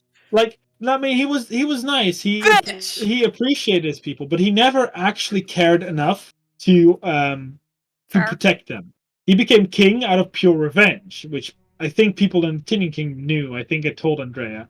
He became king out of pure revenge, so that he could direct all forces to the Kiara dynasty to kill them, because he wasn't sure if he could take them by himself. But at the point where this peace came, he was like, fuck it, I don't care, I'm gonna try. And he tried and went very well, because a lot of the archmages got decimated in the Moonstrike, because the capital got fucked. Yeah, I remember that. And he killed most other people, but the more he killed, the more he basically became depraved and murderous, until he just started actually just killing. Because some people never said, we're fighting one-on-one. You say, my armies get him, and then just wipes them out. It's why the Kiara dynasty fell. And is he still alive, this man? Probably not. I'm not sure. Maybe. Who knows? Great. Okay, that was my. Now I have all the questions of Bran finished, so my next will be Sagas. I will quickly answer what happened to Eve. Eve grew up, ruled her town, got a horde. She's doing great. Didn't get killed by Eliza. To be fair, she wanted to fight Eliza, and she had to be heavily talked out of it because she Eve, would lose. no. Eve, no. We're holding Misha back. You're not fighting, Eliza. But basically, Eve actually has an okay life. She's still alive in this moment of the campaign, over the next campaign, 300 years later, because she basically was happy. She got to do all the things she wants. Forever, my daughter. She did help in the Howler decimation of the Howling. Yeah, I would have guessed that. She would enjoy that. Although she had to get quite a bit older. Like, she struggled. Like, the Howlers individually are CR8. They can decimate people easily because they fight in groups. While we're on this, did Eve's mom ever find Eve? Oh. Well, you know, Eve's still young. Because after the 100 years, the planes... Yeah, broke. Yeah. So no, there's still connections. There's still connections. You can theoretically still travel through the others. It's now quote unquote normal D&D lore where you can travel through them through magic and things like that. Portals still occasionally happen, but not as often anymore. But after the 100 years, Eve's mom never really. She saw her duty above looking for a child, so she kept doing her duty above looking for Eve's egg. Yeah. Fair. Yeah, so she just kind of left. Ash! This is probably gonna have such a quick answer, but it popped into my brain. Did House Dunyan even find out that Mari died, and did they care? They didn't find out. They also didn't particularly care. Fair enough. Literally, when you died, like a couple of days, they never found out because you died in the bumfuck nowhere, and I doubt Ashana would think of telling House Dunyan. Fair. Because they weren't that. I doubt Ashana would have thought to tell House Dunyan, of all people, that Mare died. The dragon house, the dragonborn. Yeah. No. But. Straight to Timonara. Even if she did, I don't. By the time that you would have thought, House Dunyan had far bigger problems. Yeah, I had a follow-up question on what the fuck were they up to? House Dunyan actually was doing good. House Dunyan was trying to restore order in the three places by violence, because that's the only way they could have at that point, because they were enemies effectively. House Dunyan was using the crystals, right? Was that not House Dunyan? I don't think it was. Ironcore was using the bolts. Yeah. The primal crystals. Yeah. But like House No, I'm not talking about the bolts. I'm talking about the primal gem things. I don't think so. I'll need to actually read up on that in my own notes. I know it was the golden dragonborn that we encountered. No, but no. Basically, they mostly don't.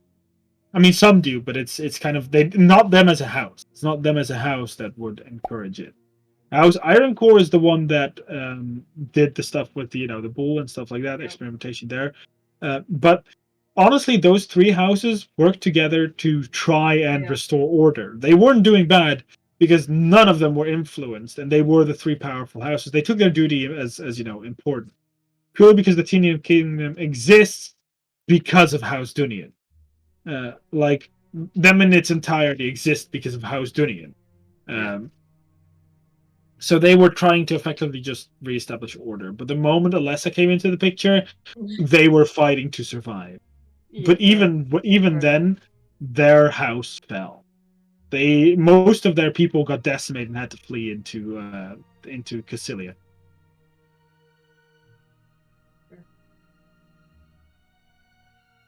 That was a spoiler for those who did not know yet.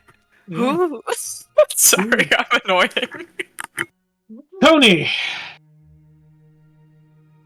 Yeah, just 2 more questions and I'm done, to be honest. Yeah, I'm already done. I might think a few more, but... I think I already know the answer to this. Did Dracour's parents ever heard about their son? No. Did he die? Yeah. Because no one... Because... No one gives a fuck about the two to just join the party. No. But also, I don't think that Shanna would know who to even call or where to go. Like, you have to realize all of this is reliant on Shanna's knowledge. Because outside of that, your story never got out of those sewers. Your family might have escaped by fleeing, but also they were in danger right a couple of months after you guys died because Eliza's rise to power came. And then the last and final question for me. Was there even a thing as arena champion, by the way? Or is it was there even a thing as arena champion? I mean, there isn't a thing as arena champion, but there are champions. Like, there isn't one guy that's above all, but people that are, like, in the Winners League. Like, there's, like, a kind of if you weren't in the war, there was kind of a sports event type of thing. You would have been, like, in the NBA of basketball, you know? You'd be, like, a champion. A badass. People, like, had shirts and, like, figures of you. But there wasn't, like, a final champion, because the moment they decided the final champion, they might host that sometimes, but it's, like, 1 year world champion. You know, it wouldn't have been, I am the champion, but until I'm beaten, but it's, I'm the champion for this year. Yeah, well, my question was, like, had Dracour any chance to become in, like, that higher league? I mean, yeah, when you get higher level, easy. I mean, not easy, but you would have had a chance. At higher level, you would have just been able to try. But higher level, like the final tier, was like very difficult. Like these were fights that you were probably not going to win at like even level 8 or 9. Nice, people could have had shirts of me. Yeah, I mean even now they probably do. We could have had shirts like without like that. It looks like you just have no shirt on.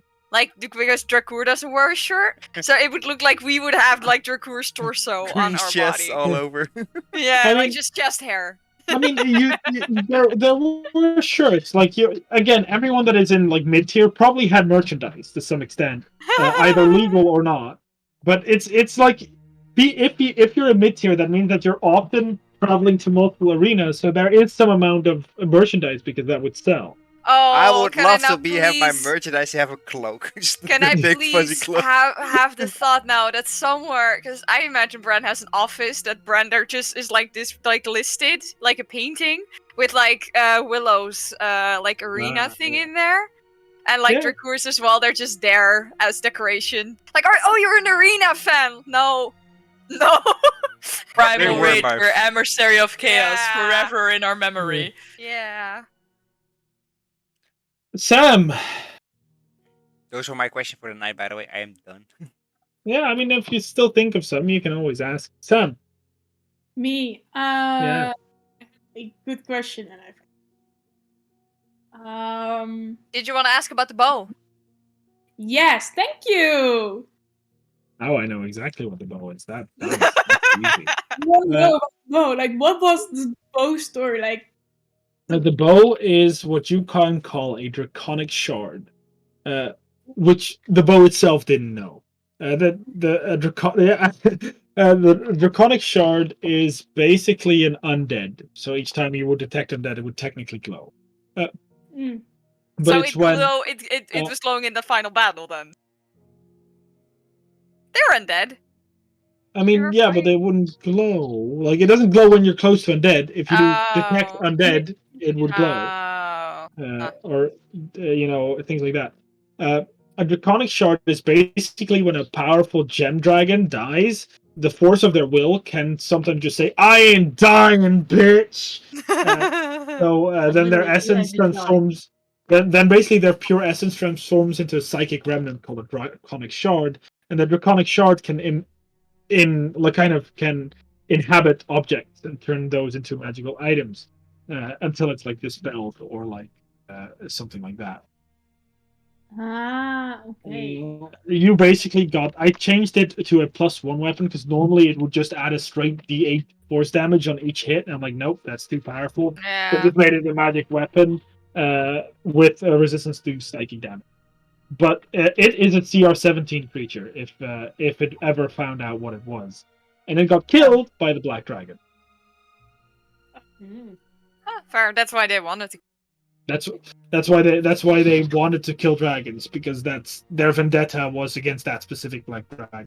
But they didn't know it because they're hundreds of years stuck in a cell, basically deteriorated their mind. Yeah, and so that's why they felt like having like a thing like, oh, this feels familiar, or like random things. Like like what I know is they mostly didn't know things. They were like, forget. Yeah, they forgot most of it. That their mind would just their mind shattered when they transformed. And indeed, Gaspor, yes, we are. And I have to say, I don't know who you are, but I find your name very funny.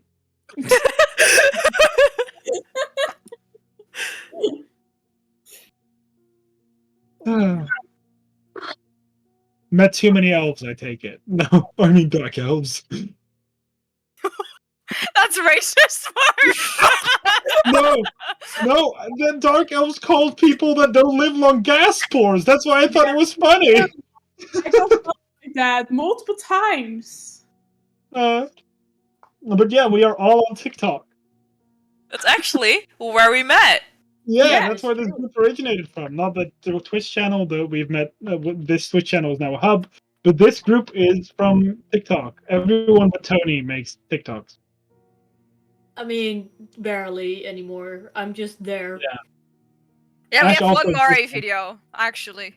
There is one really sweet video where we have Mark asking for players for his new campaign, and we all reacted on it, not knowing each other, and that's how we got here. Yeah, that was last year. It's almost been a complete year since that happened. Yeah, and then we fucking died. Yeah.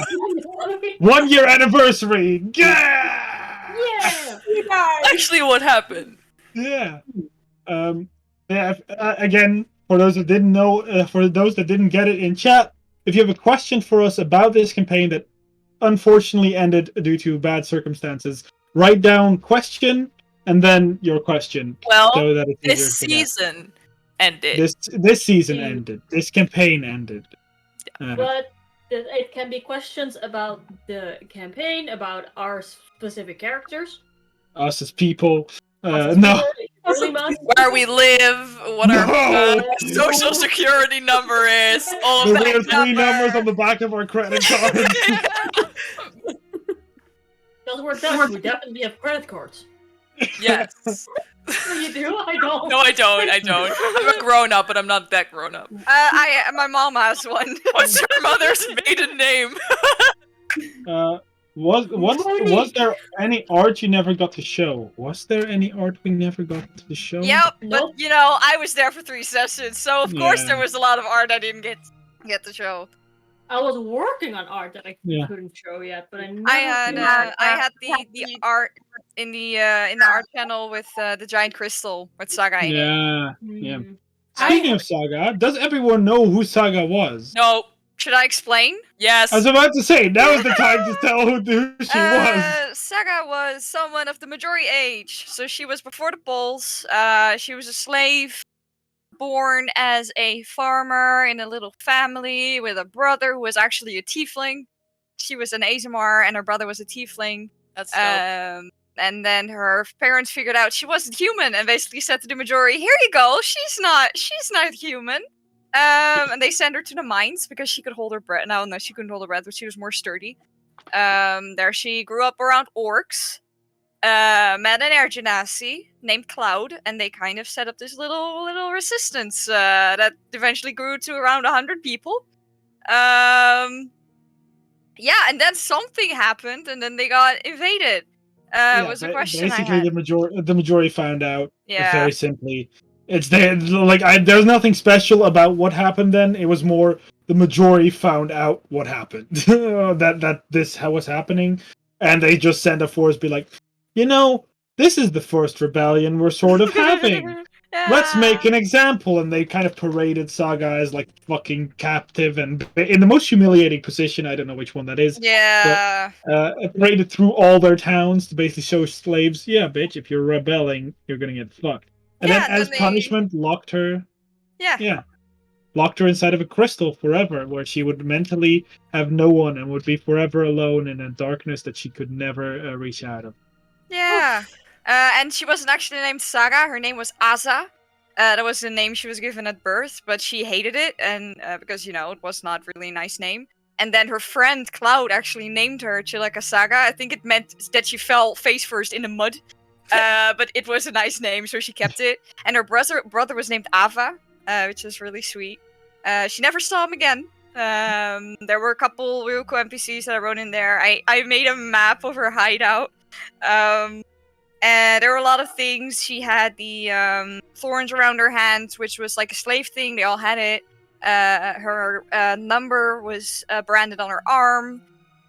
There were a lot of things. And her name, she had like a title, which was the white elk. That was why she had the elk things around her. Kind of grew into her.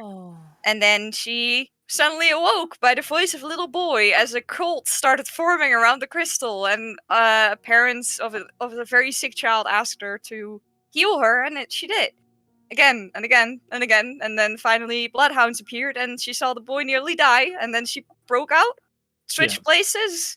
Basically, the magic of the crystals was fading slowly, especially after the pulse. It was like running on a backup generator, basically, and then it was just like, and it just kept solid for like hundreds of years. But its the power faded, and you broke out. That's why her race at this point was Crystal born, because she kind of absorbed all the magic of the crystal. That's why she could now absorb the magic of Mare and people to actually like feed her. Was Dampier thing. The wings we actually kept because she was an ASMR, and that's why the crystal started floating around her. She didn't need it; she could fly right without. But I found it cool. It was more aesthetically pleasing, and that's why I am so fucking sad that boy is trapped, because it's legit the same fate she had, which is why I hate it. There's one benefit is he can actually reach out of the crystal if he ever needs. Yeah, he had telepathy, so he could actually.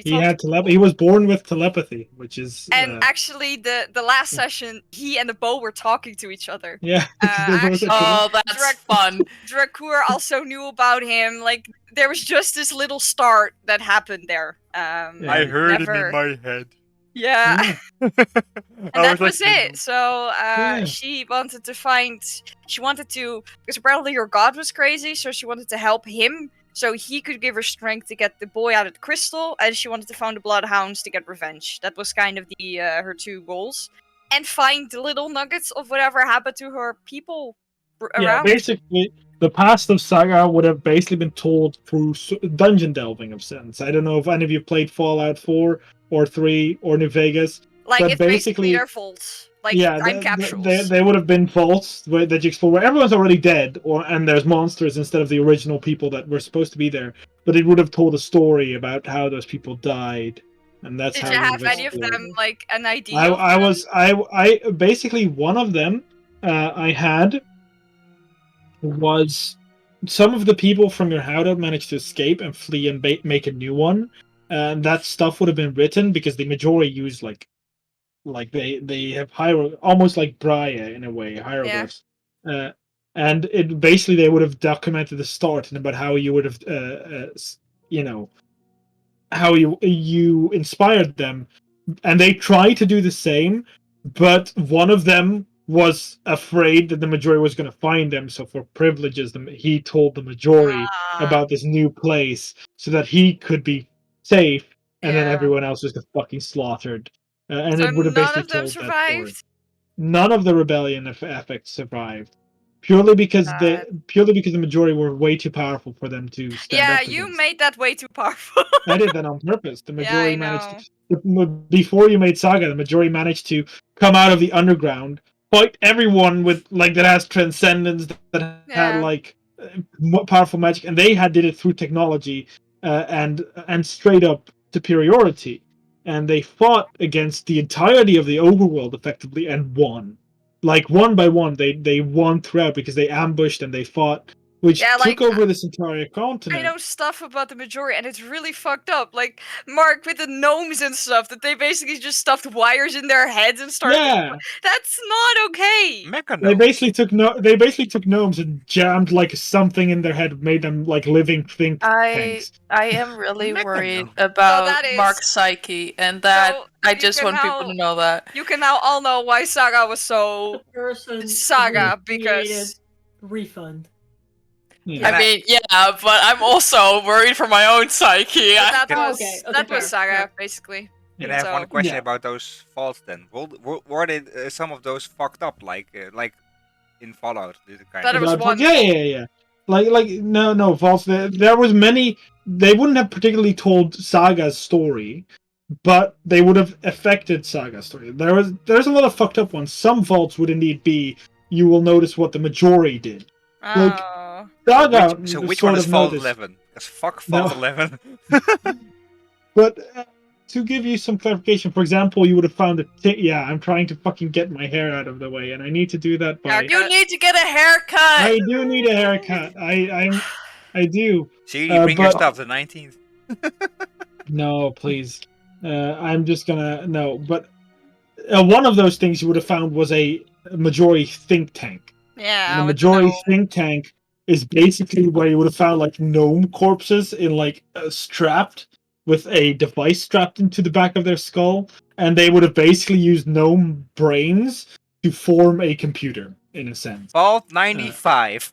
So yeah, that was things like that. I was really excited for the day we would find like a very like a history person that would be so excited to meet Sarah. Like that would have been one of like Broderick or Edith might even be interested. Like that would be so funny. To have that talk. Like that's the thing. In a way, Broderick and Edith are kind of experts on Majori tech, and they would not know half of it. No, so like I feel like this would be Broderick saying, "Yeah, this is like we think this was like an old lamp." So I was like, "No, that's a horn. Like that was a war horn. It's you hold it the wrong way." Like I feel I was waiting for that moment. Yeah, but I think it was all my questions. I think Andrea's turn. We were Sam, and then we got derailed, so it's Andrea's turn. I think. Yes, that is true. It is my turn. I am not looking up. Anyways, this is a dumb question because I know the answer, but I want to ask it anyways, and the answer is going to be no. Would Saloon ever forgive Willow? I mean, Saloon got fixed by Willow's corpse floating into basically underwater sea. Which, I mean, it would have helped if she got fixed, and she had this permanent mark over her face. Like, all the cracked pieces got back, but it was still, like... Yeah, like when you throw a cup on the ground and then you glue it back together. Yeah. Like, it was still visually cracked.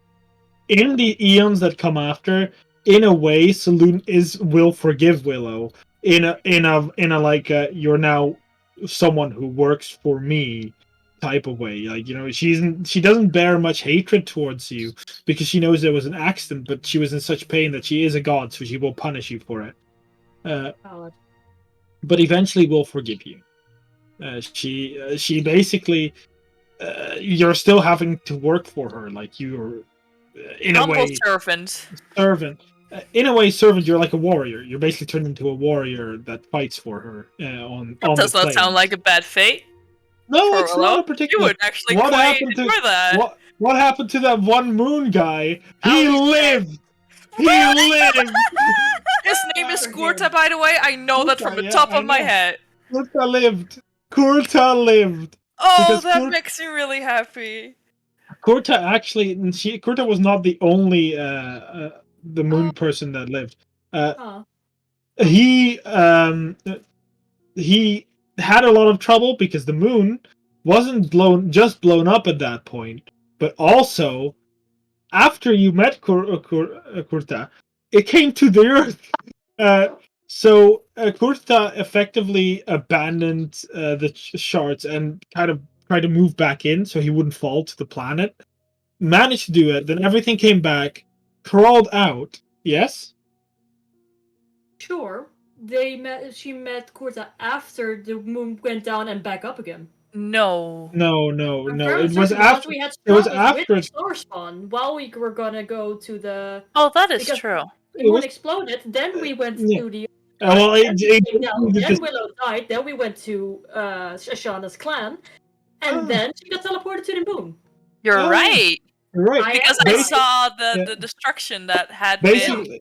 Yeah. And basically, I remember this vividly because we had struggles with the star spawn because we had. We were supposed to have struggles, but we had the demon card. Yeah. So we but basically, same thing genuinely happened. Crawled back in, crawled back out because he didn't want to fall to your planet. And he effectively kind of just kept leveling up, sort of. Because he kept fighting like Starspawn 1-on-1 a bit more, and he started fighting survivors, because not everyone died on the moon.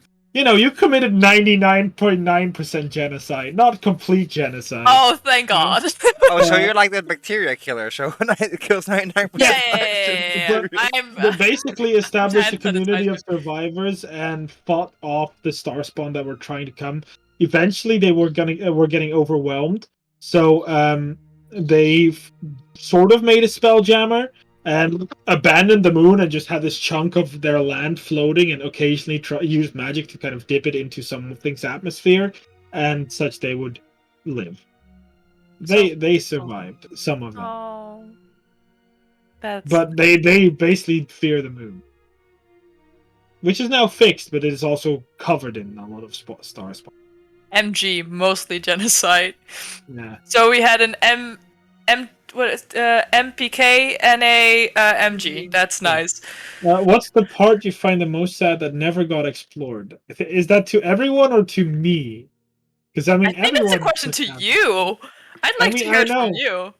I know. So I am kind of sad. I mean, very simply, I am kind of sad they never went to the Kiara dynasty. Because I know, for one, my players sort of complained a lot about not having magic scrolls or items. Because the Athenian Kingdom is like, no, fuck those shit, you ain't getting it. But the Kiara dynasty is the kingdom of magic. They had archmages, they had powerful people in that way. They didn't have transcendence, not a lot anyway. But they had like powerful mages, things like that.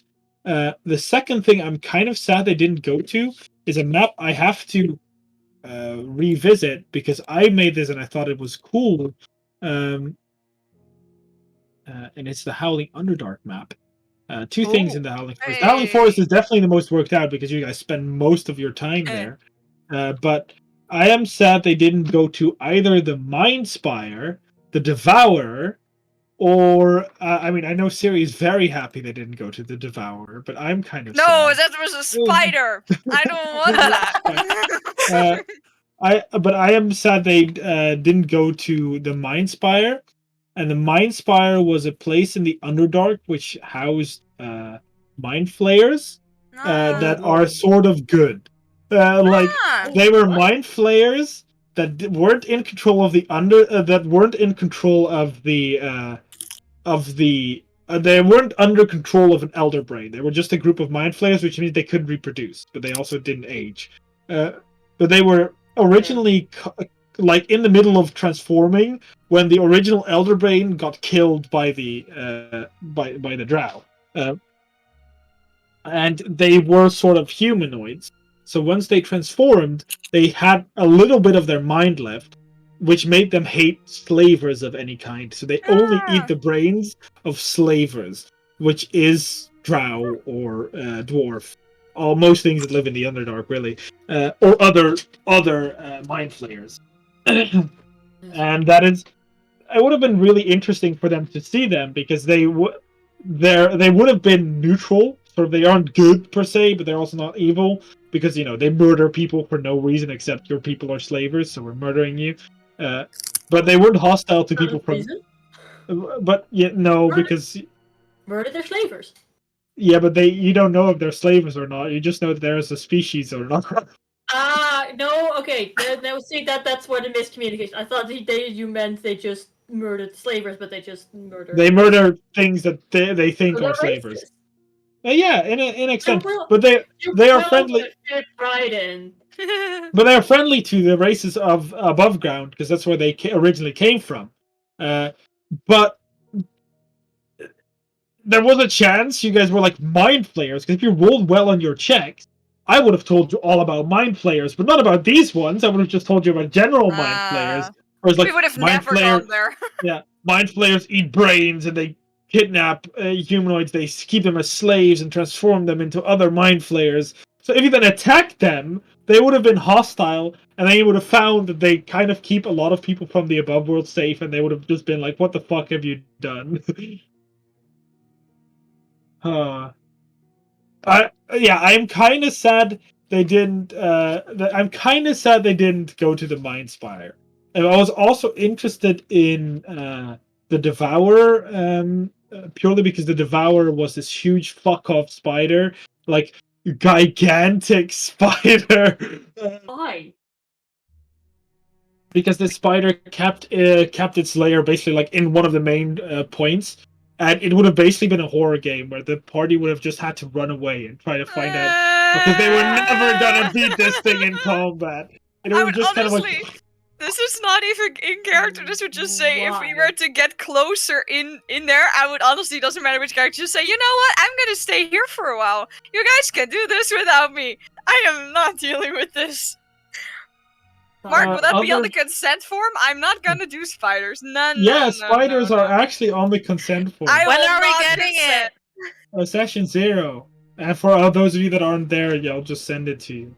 Yeah, please. I will also say I will try my best to keep them in mind, but sometimes I completely forget it if I have a cool story in my thing in mind. So that's not how consent works, Mark. I know, but I will do my very. No, I have made this mistake before where I kind of just had this really cool story and I kind of completely forgot to check this consent sheet because I was so into my own writing. Check consent sheets. That's why they're there.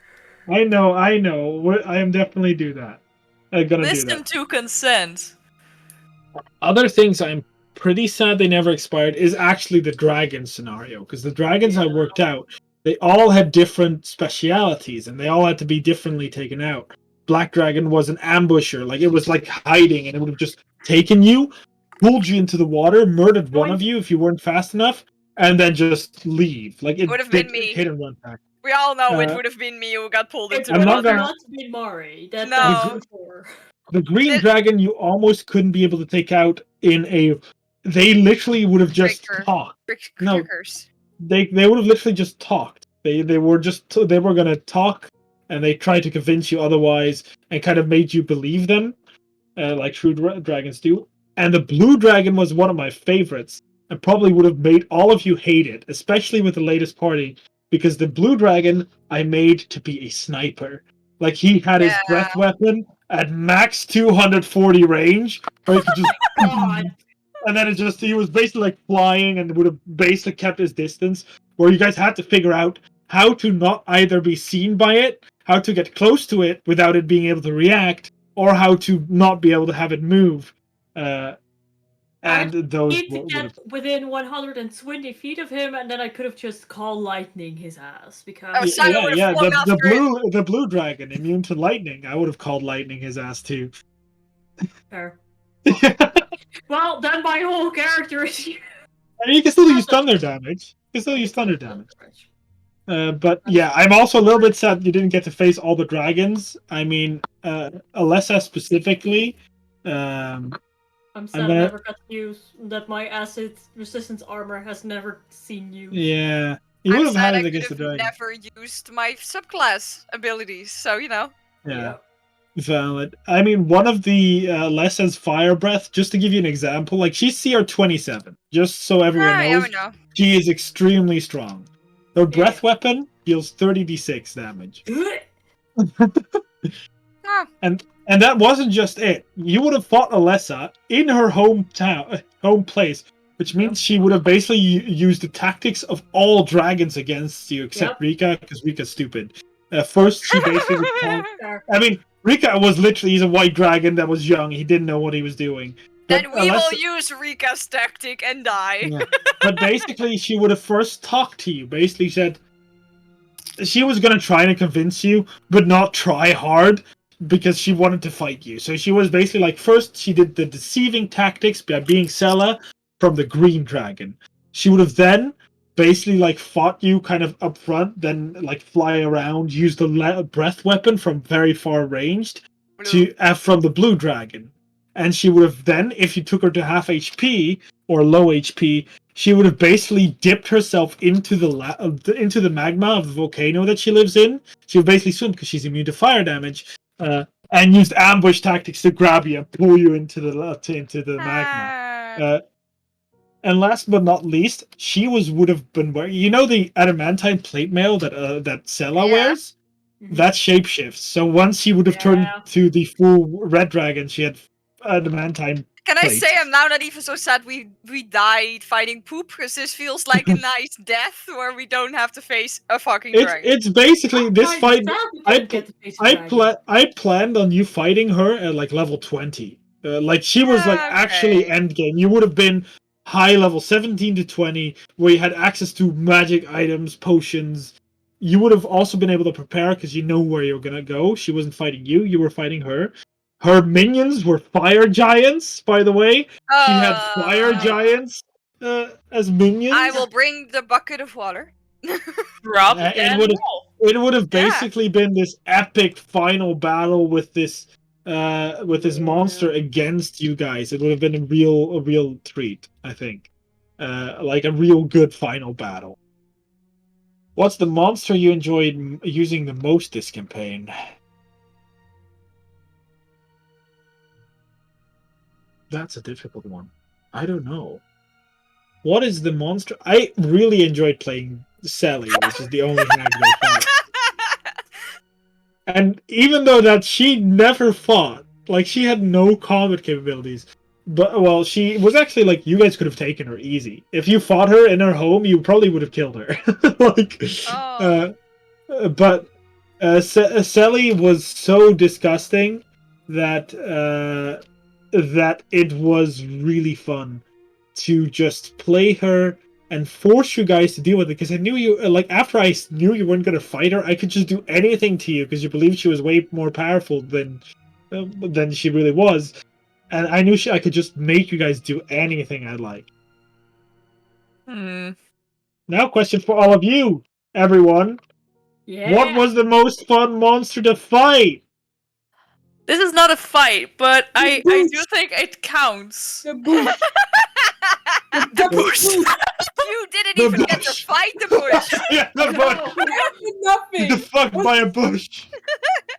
I didn't fight, I know, but still, the bush. The fact was What by a bush? But a bush. The bush? Bush? What did you I think that is one of the... Even though I was panicking, I was about to die. After, I'm laughing my ass off that I got eaten by... It was really funny. If anyone ever watches it back, you can't see the moment I realized, it's like, oh yeah, no, Shauna's dead. Done. Killed by a bush. Killed by a bush. But then you weren't. That honestly was also really fun. That you can also see my genuine surprise when we found out that you were celebrating. Like, yes. I technically have another answer of the monster that was most fun. Sela.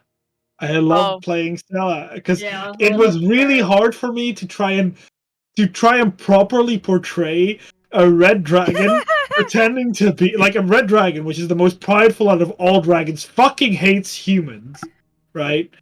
To portray a red dragon playing a human who hunts dragons. Like, and she was fucking hot.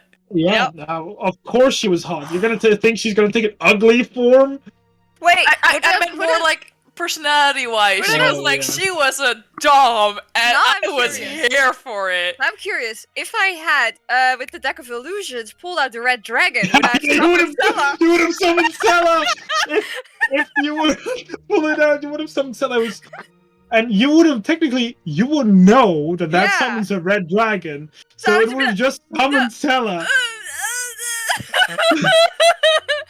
Just run away. Also, the surge that Willow did also summoned the closest red dragon. Which was Sella. Yeah. Which is why she was so fucking annoyed. She's like, bitch! For me, the most fun fight was the entire fight in hell.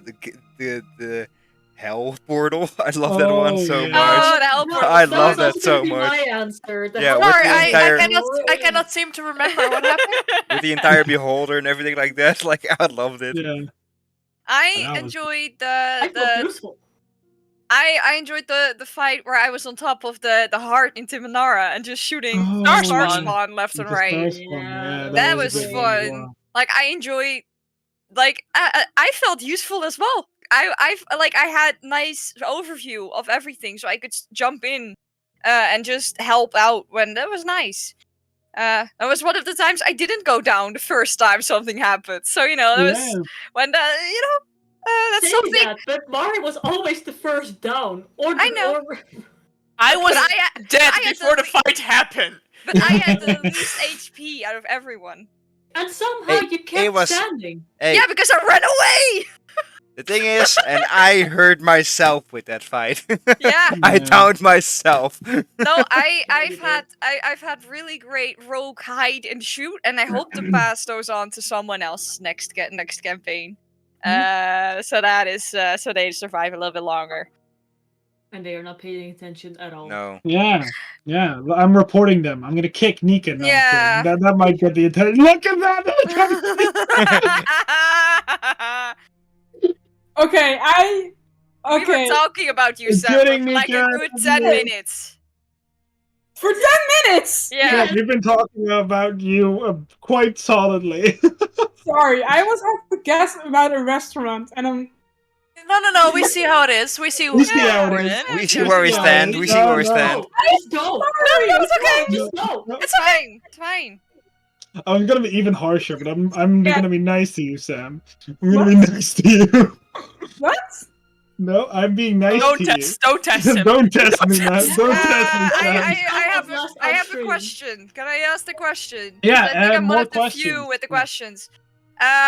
What was up with the Bloodhounds? I think the Bloodhounds is one of the last things we haven't talked about. Because you said use them for their blood, but Basically, we don't know the basically- goal of the Bloodhounds. Just know that they're this assassins. sounds really mean, but the Bloodhounds don't have a particular goal. They're a mercenary group that likes to earn money and wants power. But the Bloodhounds had this originally power that was gifted to them by their founder, kind of given down through lineage, almost like vampires. Like they drink each other's blood to gain this power. No. But this allows them to smell valuable blood in a way. This is like they allow, and this blood can be turned into many things. At least only with the techniques that Bloodhounds can. Bloodhounds, on ingesting specific blood, can get specific powers. So should they find a celestial one, which is extremely valuable, they could get very powerful celestial abilities, which is why they really wanted Shanna's blood and were willing to do a lot for it. Yeah, that is And what also my question associated with Ashana, Yeah. but first do that. But Bloodhounds specifically also aren't a united force. You're a Bloodhound, but there's like many splinter groups of a Bloodhound.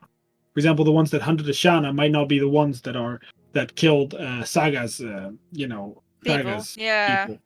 people. There's many splinters of the Bloodhounds, but they are all still, I mean, they're all still kind of as bad as each other.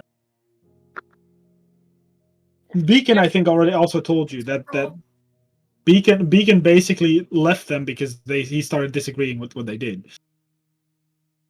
Well, Beacon is a was- Bloodhound. I'm sorry, I swear that's how it happened. So many things went wrong. Second, I dropped the cap, tried to catch it, slammed my fist against the bottle. Nice. And how That's many not what happened. Ash, I think you've had enough. I I think Ash. you've had enough. Which flavor? Not on stream. We might get banned. It's non-alcoholic. It's you're grape allowed, juice. You're allowed to do It's that grape on juice. Twitch, It's where you're an like- 18 plus channel, I and that know. we are. So ha. It's a And I joke, am don't worry. 21. I can even drink legally in America. Aren't you 22? Uh, I am 22. Wait, I'm 22. Oh, I like this Christ. next question. I like this question.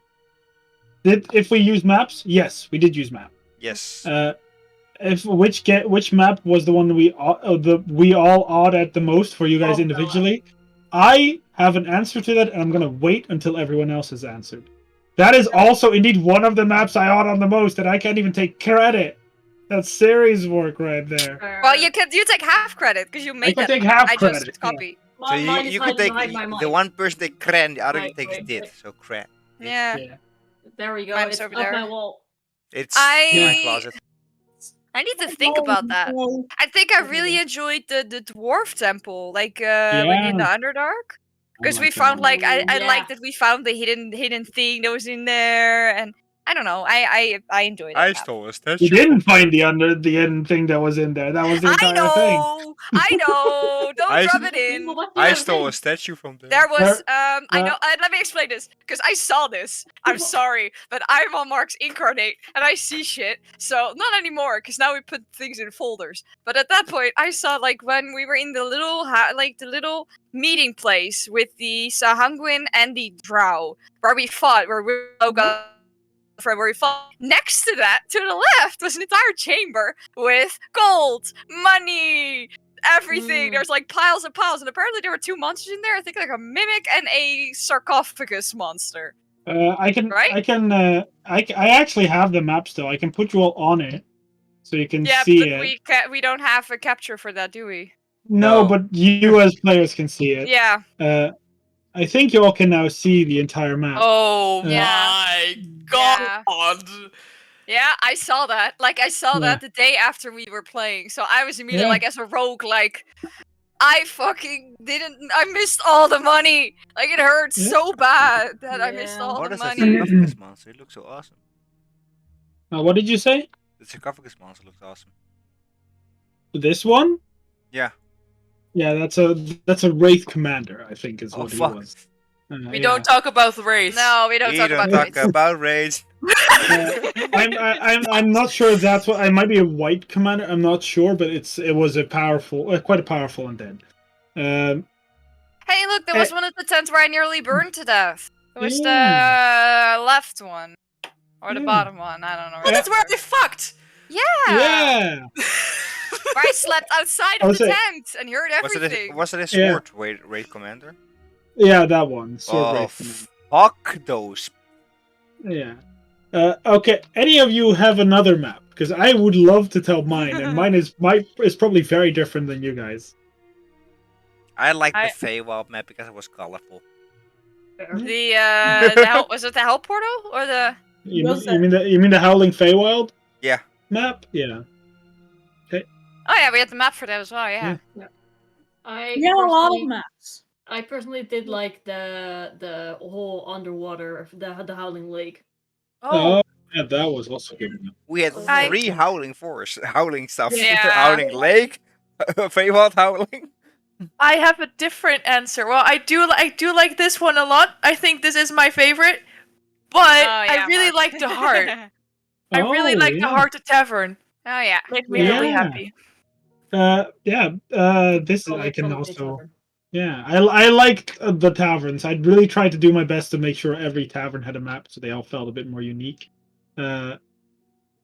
Personally, I'm gonna sort of share. Sam, you still didn't need an answer. I think everyone answered, but Sam. Yeah. What was your favorite map?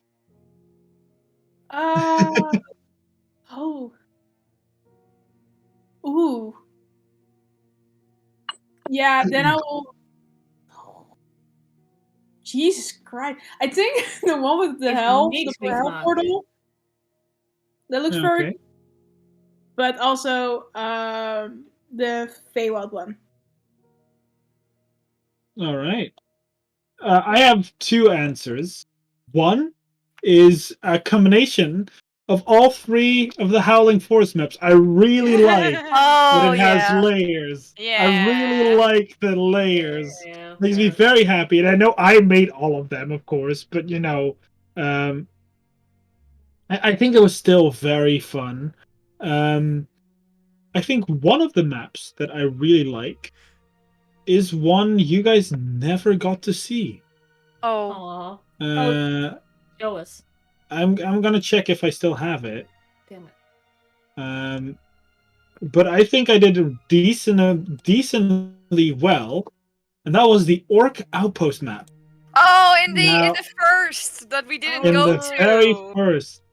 The orc we killed, the time we drilled something. Yeah, remember when we were in the Sprawling Goat Tavern, and they were actually like we met up at the fountain, and then we were all braided and nearly died. Yeah. We nearly died. We died. Oh no, that bull! Oh, we killed that bull, didn't we? Yeah, you killed the bull. That's the one. Yeah, that is. I know.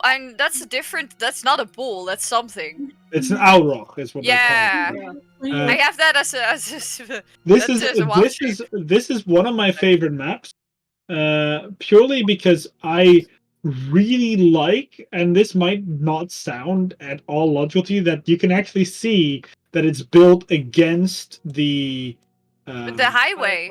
The highway, yeah. Yeah. Because it's built against like one of the pillars of the highway. That's and I really liked it, and this could have all been solved very no fighting. I have another favorite. It's not a favorite, but it's a lot of nostalgia map.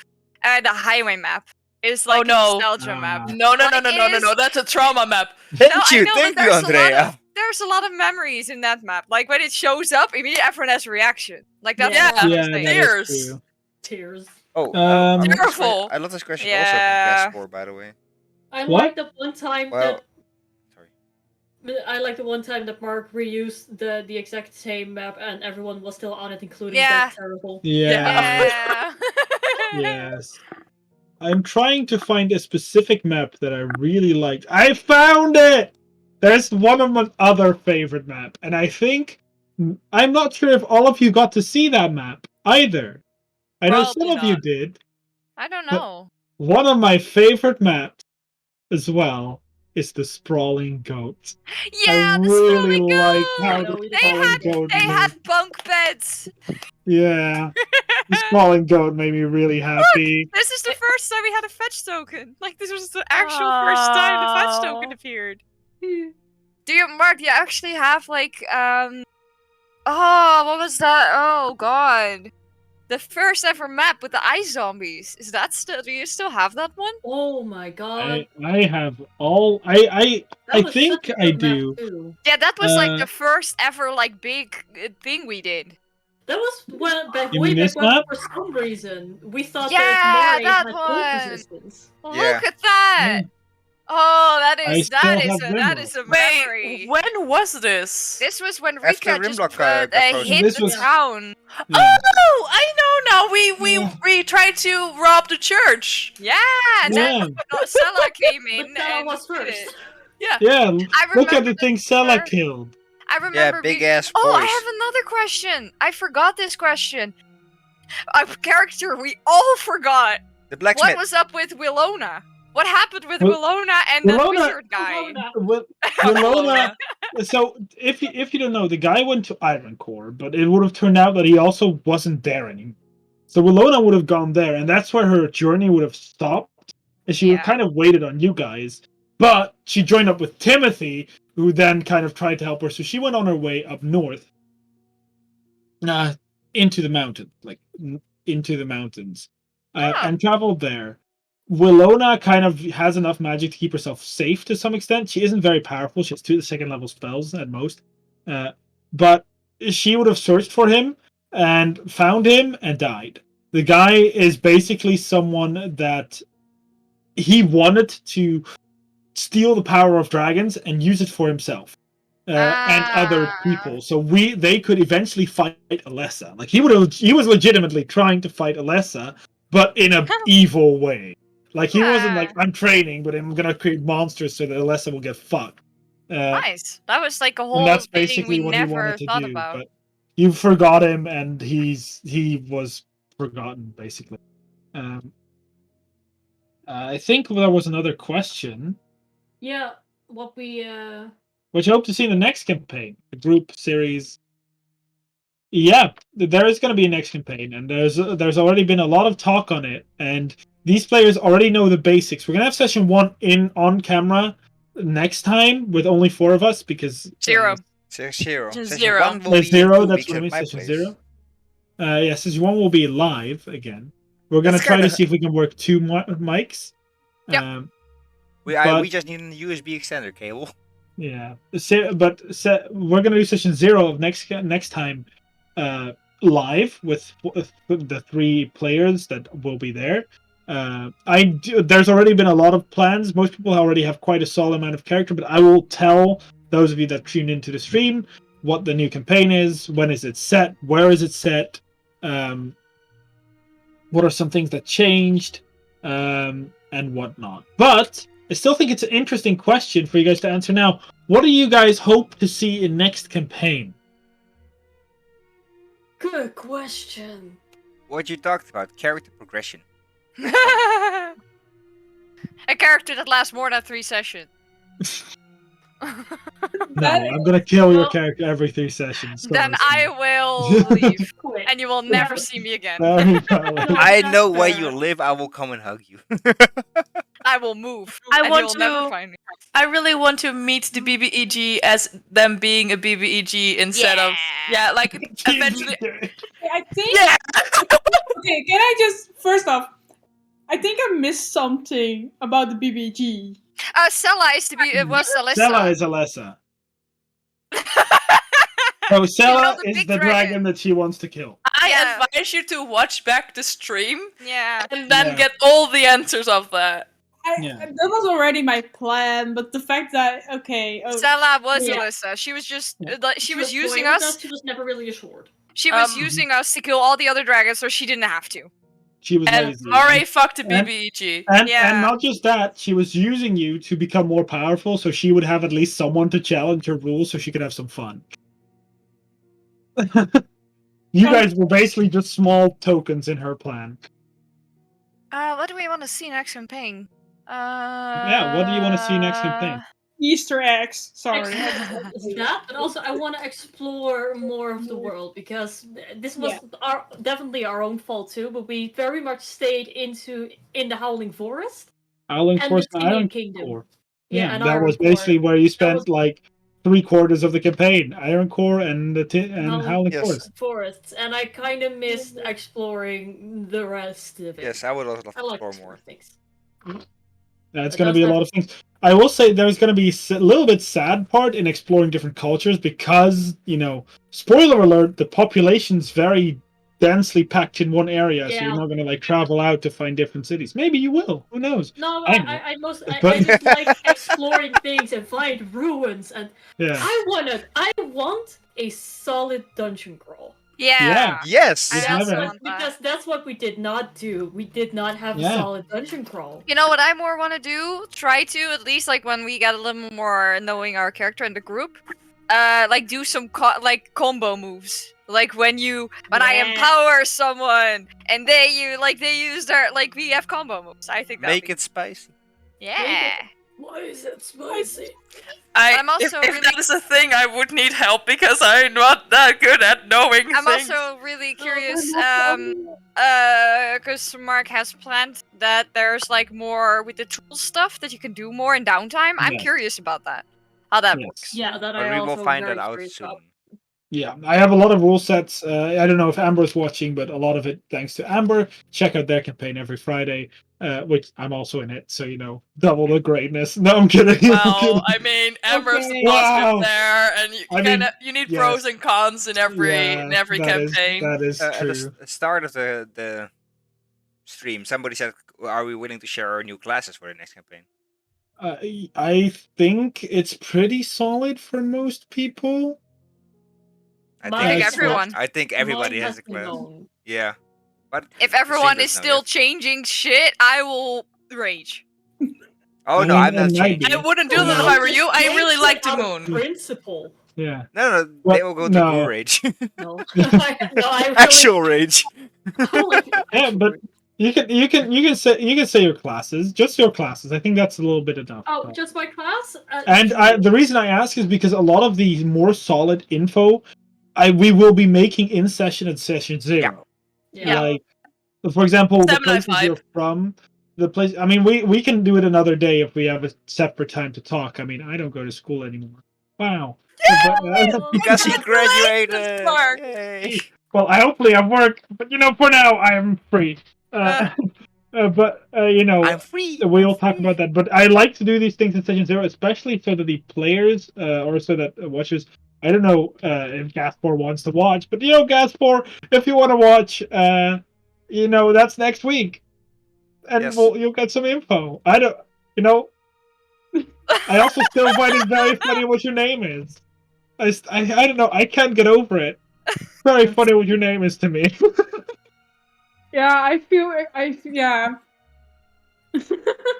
I am very, very confident about what I'm gonna play because I've almost actually been dying to play this. Yep. Yeah. Literally. I've almost. Literally. This is not gonna lie. I have had this concept for a while. It was not entirely. A lot has changed, but the class and race were supposed to be my backup for Murray, and at some point. I don't know when. I stopped it after like 3 months, but at some point I didn't like playing Mare anymore. For some 2 months, I was actively trying to kill off Mare so I can play my backup. Don't kill happen. Mare. And I mean, that's Mare did die. But now, just as I decided to, you know what? I'm gonna play Mare through till the end. Shit happens. But now I get to play my new favorite thing. But what's your classes? Druid. You may a subclass if you want. You can say it if you already have Wildfire Druid. I don't know, but it's gonna be a Bard. I'm going to be a rogue. No! Sorry. I made this buckle. Okay. Jorge. And Nano is scared of nothing. Oh yeah, sorry.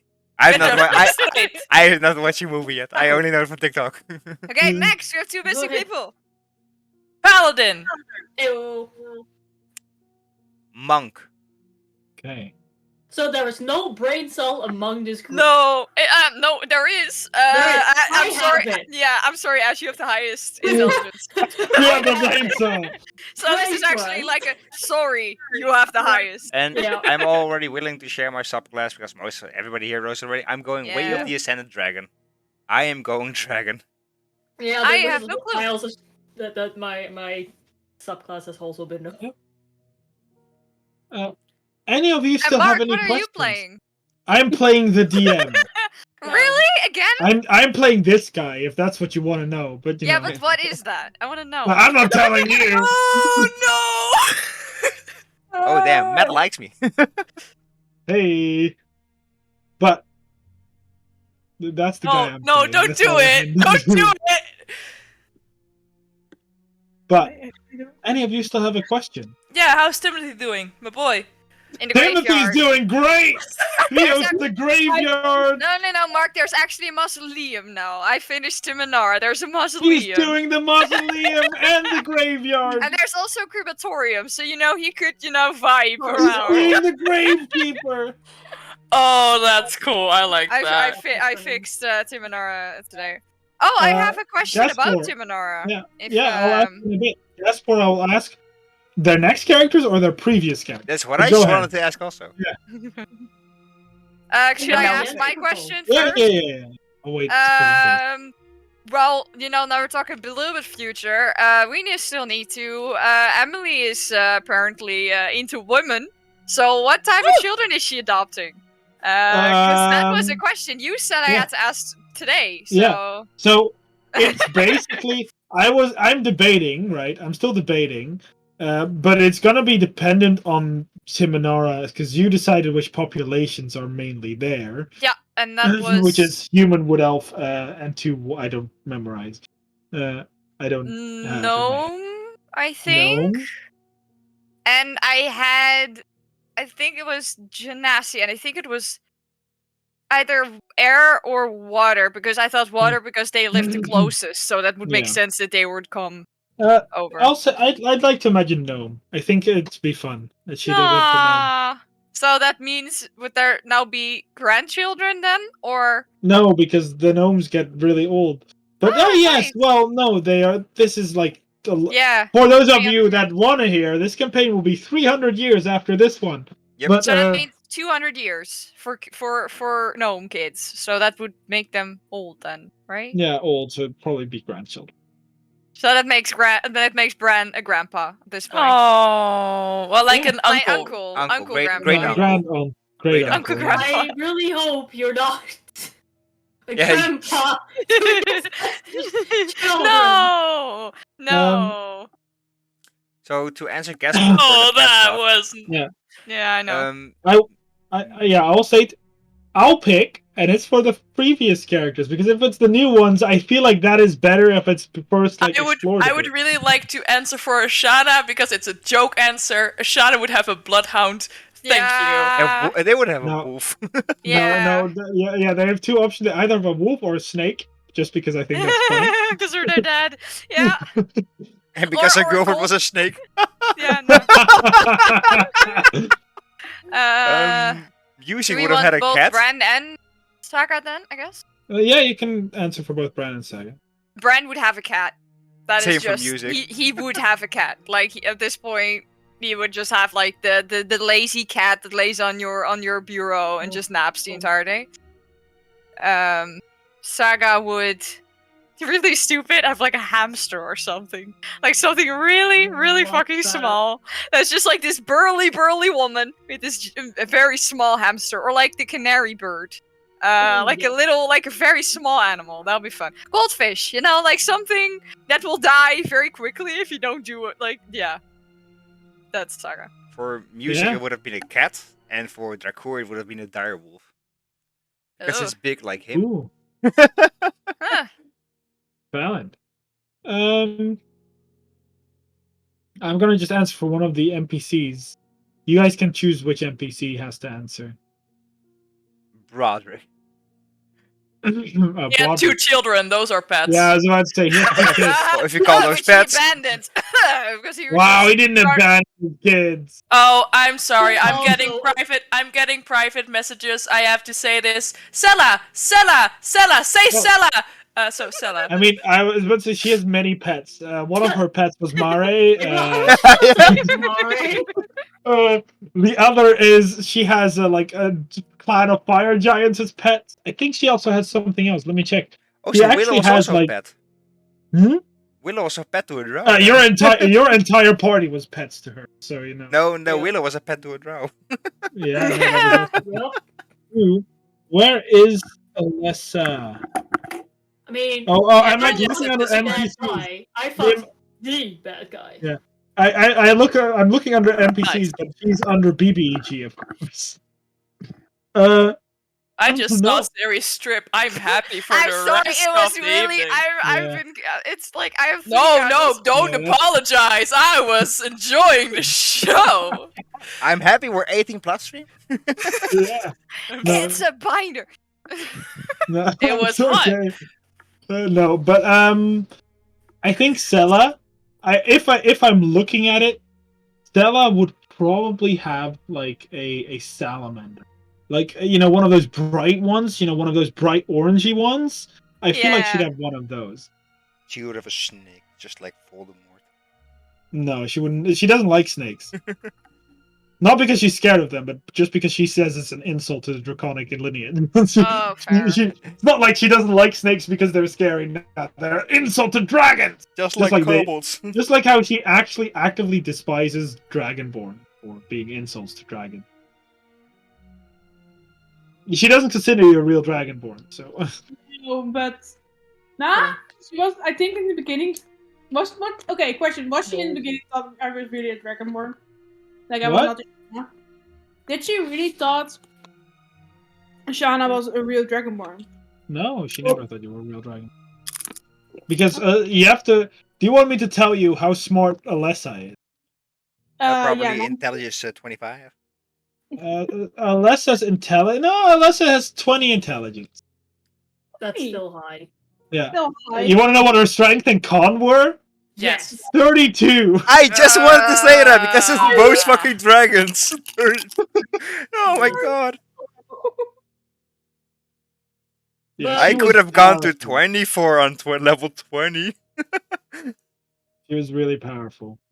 Sarah is hot. Stella Literally. is I purposely made her very hot because Red I Dragon. thought no, not because of Red Dragon, but because I felt like if I made her hot, the party would kind of flock towards her more easily.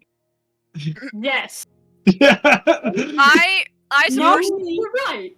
I as a person despised her like every time. Fetch was scared of her, and so I was like, okay, I think I can like find you cool. But that was. I'm a simple woman. You give me a hot woman, I will fall. For those of you that worried, she had a deception of +16, so it would have been very hard to catch her lying. Inside 20, she rolls a 3. You still believe it. Yeah. No, but the thing is that it's why the way she acted was very hard for her to do as well, where she basically like, you guys need to do good. I'm the one doing good, killing dragons. She kind of believed it because she was doing good. She was eliminating her enemies. But she was basically like, I'm doing good. What the fuck are you guys doing? You know? She was eliminating the competition. Fucking it up.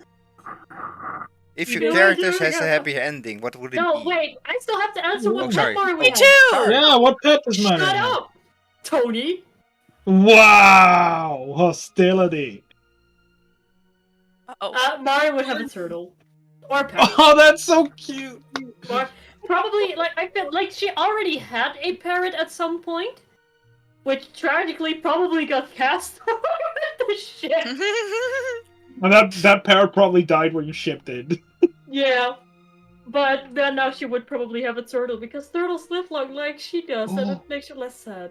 I feel like Mari would have a pet like that's around her arm, but she doesn't notice because it's a prosthetic. So every time it's like, oh, yeah, it's okay. That's yeah, no, Mari would have a zoo at some point, you know? Yeah. A zoo with all kinds of long-living reptiles and other long-living creatures. Like, I don't want to spend eternity alone. Before I ask my players the question you asked, Casper, there's one thing that I'm also still. I just remembered. Andrea, what would Willow's pet be? Fine. You just skip sorry. me. No, I see how it is. No, you Andrea, went it's fine. You just I'm forget sorry. about me. It's fine. Andrea, what would Willow's pet be? Smart man. In her perfect world, she would have a sheep. Nice. Yes. Yeah. Because they're walking clouds. Yes. No, or like the Pomeranian dog that's just completely fluffy, because that's like also nearly a cloud. Yes, but she would have a sheep. Yeah. Mari would love that. Mari would come visit that sheep. Yeah. And we can make all of its clothes. I'm actually like I would want to answer one thing that I'm really sad the party missed first, real quick. And not really missed. They didn't miss it because they just never approached it. But it was the rivals to Mari's boat. And the rivals to Mari's boat were Ptera folk. And I don't know if any of you know what those are. No. But Ptera folk look terrifying and are fucking cool. You know what a Pterodon is? No, that's a dinosaur. It's a dinosaur. Oh, it's a person version of it. Oh, that's cool. And it were those. That's a pterodactyl. Yeah. Yes, a pterodactyl. I fucked up. Sorry, a pterodactyl. Sorry, but it was they were pterodactyl folk pirate. Yeah, they're like whether they have like eye patch. Oh well, one of them did. Yeah. One of them did. But if you thought Mari's hatred for Sahuagin was bad, wait till you met us. Because, you know, I don't want to tell this. Like, I think I maybe told Andrea a little bit of the story because I was telling Andrea specifically about how Mari initially met Eleanor, her ex-girlfriend. Two of her, one of them was named Ethan, two of her crewmates. One of them name was Ethan, the other one didn't have a name, but it was Mari's uncle. They were fighting with those with the rivals, and they got shot like point blank. It was very heavy battle. They got shot point blank with a cannonball. So that cannonball went through two of her crewmates and into Mari, which is how she got like the big burn scar, circular burn scar. So that's why she hates these people, and that's when we found the alcohol. Mari was like, "I hate these people, but their alcohol is." Yeah. And that's why I'm also very sad. Like, I wanted to answer like what's sad that we never got to explore, and just the coastline. For me personally, I'm sad we never got to go to the coastline. Yeah, because that's where Mari's things were. Even if it's not necessarily related to her story, but that's where Mari could have thrived.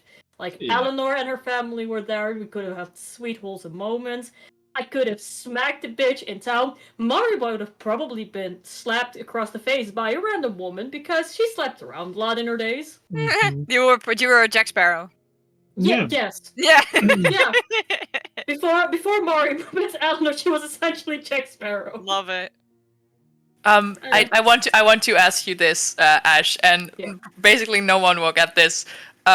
Can we just have it canon that Mari and Scarlet have slept together like a lot of times?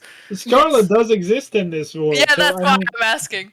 I mean, Scarlet's probably long dead as well, but you know, Scarlet existed. It depends, but yeah. Is she human? Yeah, she is. Yeah, and she's long dead. Because this question comes forward from that one time I wanted to just in general wanted to do Scarlet videos for Andrea, and I cosplayed Evan, which was a very important NPC in Mari's backstory. And then I went to Marcus like, wait, can we just not make this tavern canon? Yeah. Can we just do that? The fun thing is, for the people important to the stream, which is or like for the people that aren't playing in the stream, everyone here is important to the stream. But for the people that aren't in our game that are important to stream, many of their characters still are alive. For example, Robin, which has been very nice and made most art for our game. Their character is still alive. Even now? Yeah, they are an elf. Oh, nice. Because, most characters are elves, which means they always get like most people that are elves get the first title. For example, Siri has an elf as well. Yeah. With the clothing maker. And most guests that mean a lot to the stream get a long-lived thing, so they've been part of the world for a long time. Yeah. So, like, the seamstress has been a lot part. The cloud giant that basically makes the maps that you guys have. Some is see Cloudwalker. Yeah, that's still a joke. That's still a joke, Mark. Yeah. I know. A joke you've never told anyone. It's still a joke. I have. Sorry, I interrupted very rudely. No, go ahead.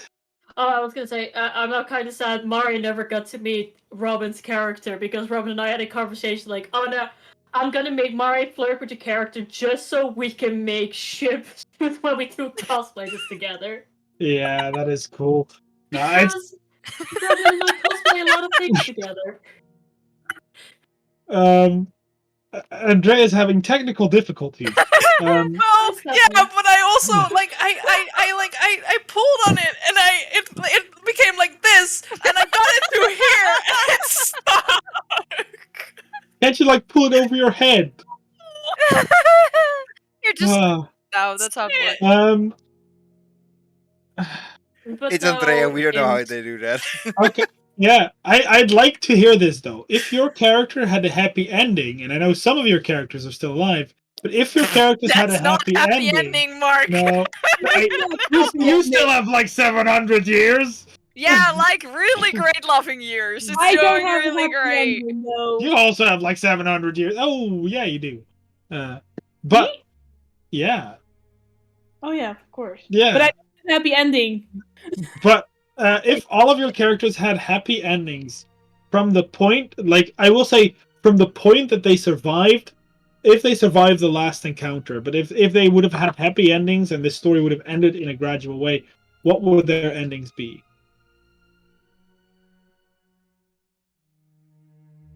Then I'm going to go first, I guess. I'm not going first because I have one. I have thought about this. Mari would be very conflicted about her happy ending, because her happy ending would ideally just be reunite with every one of the people that she loved. Like, visit Maya again, say goodbye, because Maya would have been 85 by then and would not be living for very much longer.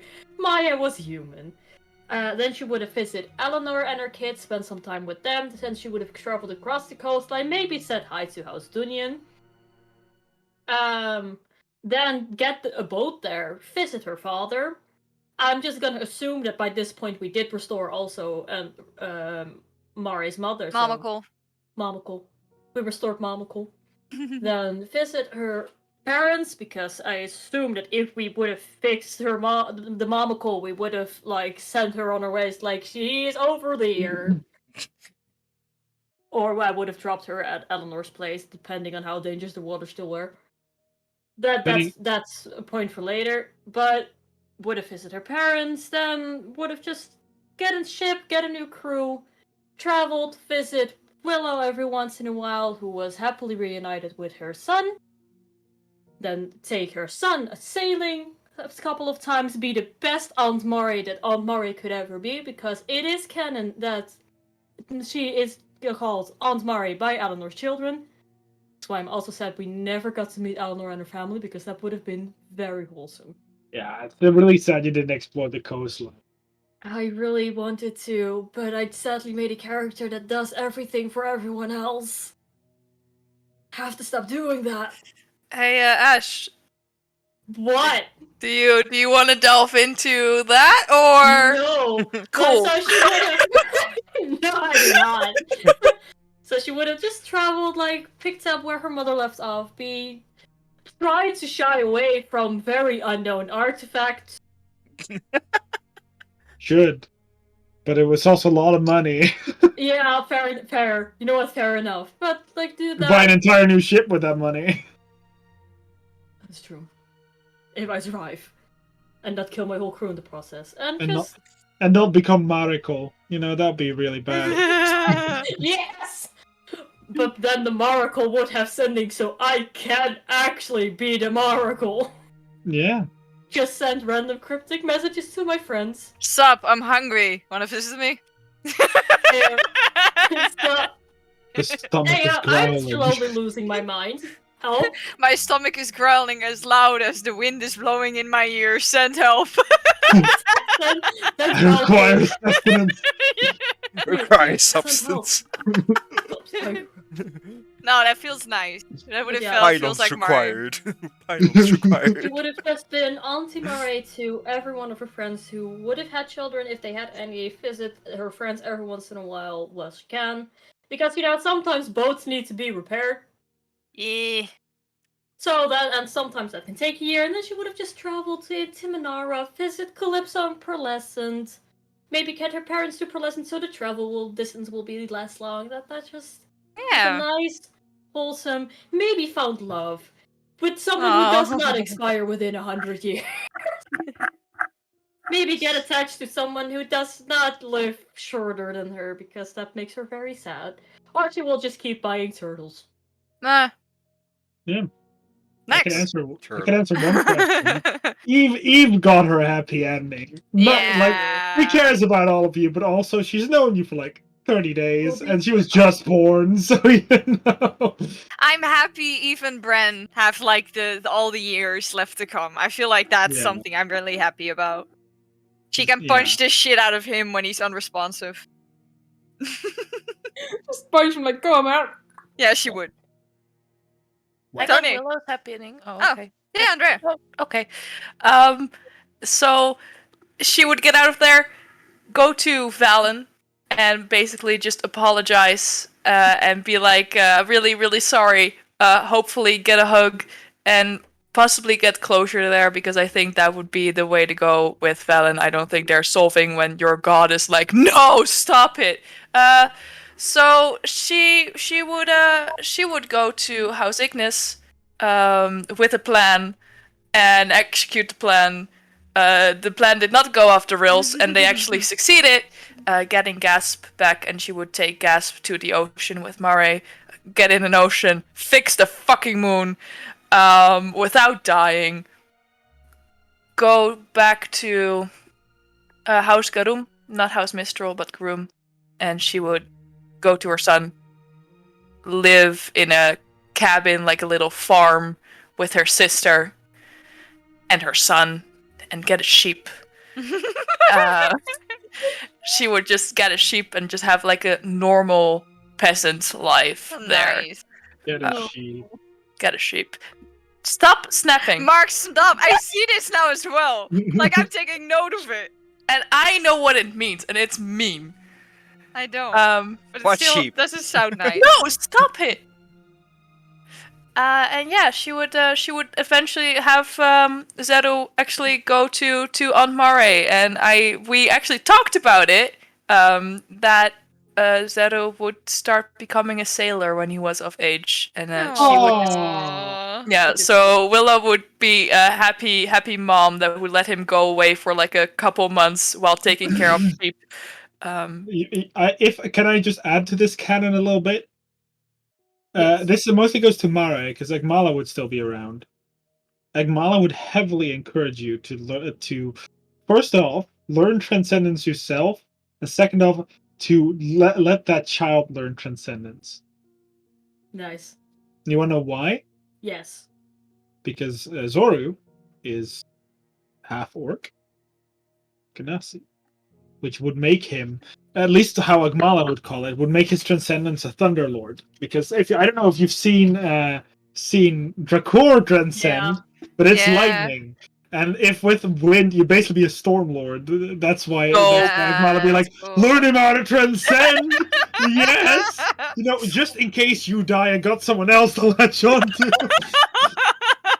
Yeah, but also if Zero turns into a giant thunderstorm, I can just use a more powerful form of Call Lightning. Yeah, basically. Also, you wouldn't have to use wind in your sails because that would be funny. Yeah. That's cool.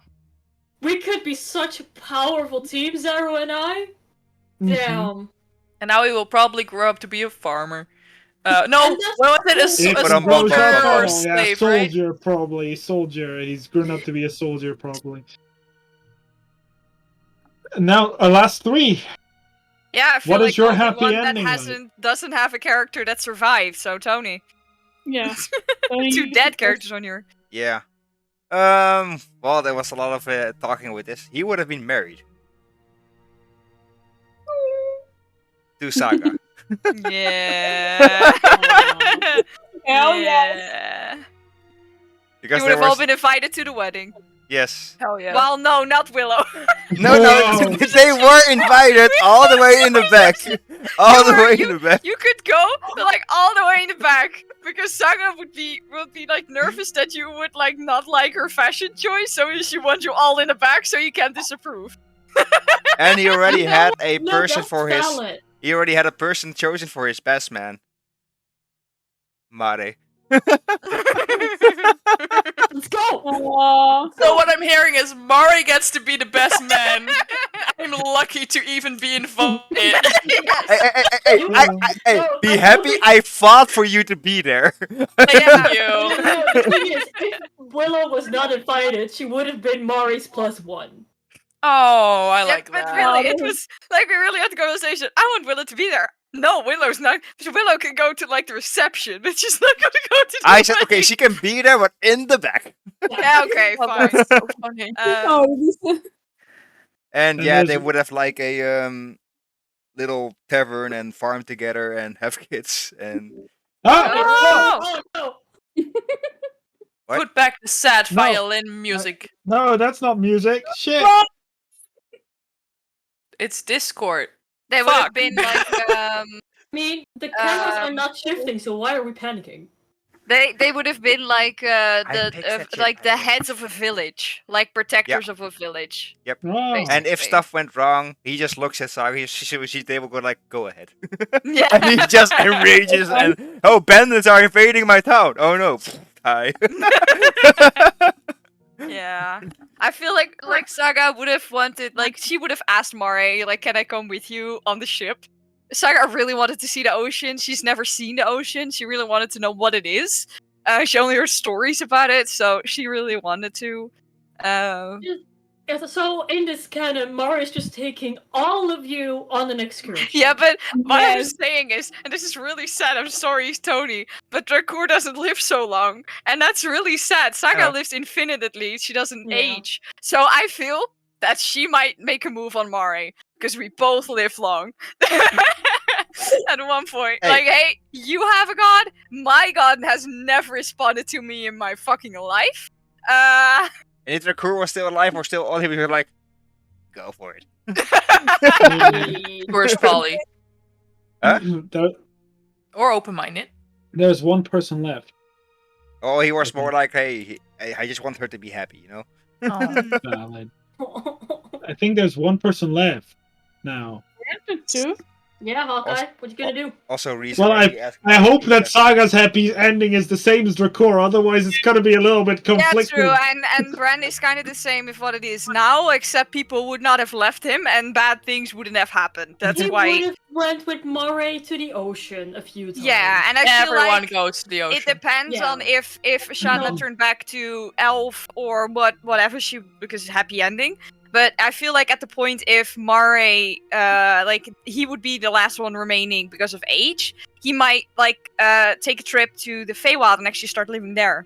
Because he is really interested in the Feywild, but he doesn't want to go because there's a big chance time will go fucky wucky and he will lose everyone. So it's like at the end, when everyone's gone, he will go to the Feywild and just explore as an old man. Because I think that's fun.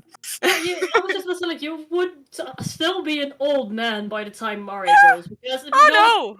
Old like- man Bran in the Feywild. His hair is the same, no one like will know. 70 years older is a lot of years, but it also Yeah. not comparatively to how old we would have gotten. Yeah. But that's Bran. I would have liked him to have a girlfriend that didn't leave him the second she got bored of him. Yeah, That's quite. Oh, oh. That's really mean. What happened, Mark? I will tell later, but it's basically if no one has any questions anymore, I will tell some stuff, some pre-stuff about next campaign. Sure. I'll repeat it next campaign, but these are some details that will happen in between this campaign and the next one. Nice. But But Sam first, Yeah, Sam. Yeah, apparently me. So the ending Shanna has right now is actually she got offered a job. Working, if I'm saying this correct, protecting the realms with her dad. To be personally, I don't think that is a very happy ending. Because I heard her dad is very strict. And she didn't know until it was when she got offered the job. She didn't know it was her dad until later on, if I'm saying this correct. So she's not on the material world anymore. She only comes in like every 5 years she comes back to Bran, just like, hey, I'm here. What happened in the last 5 years?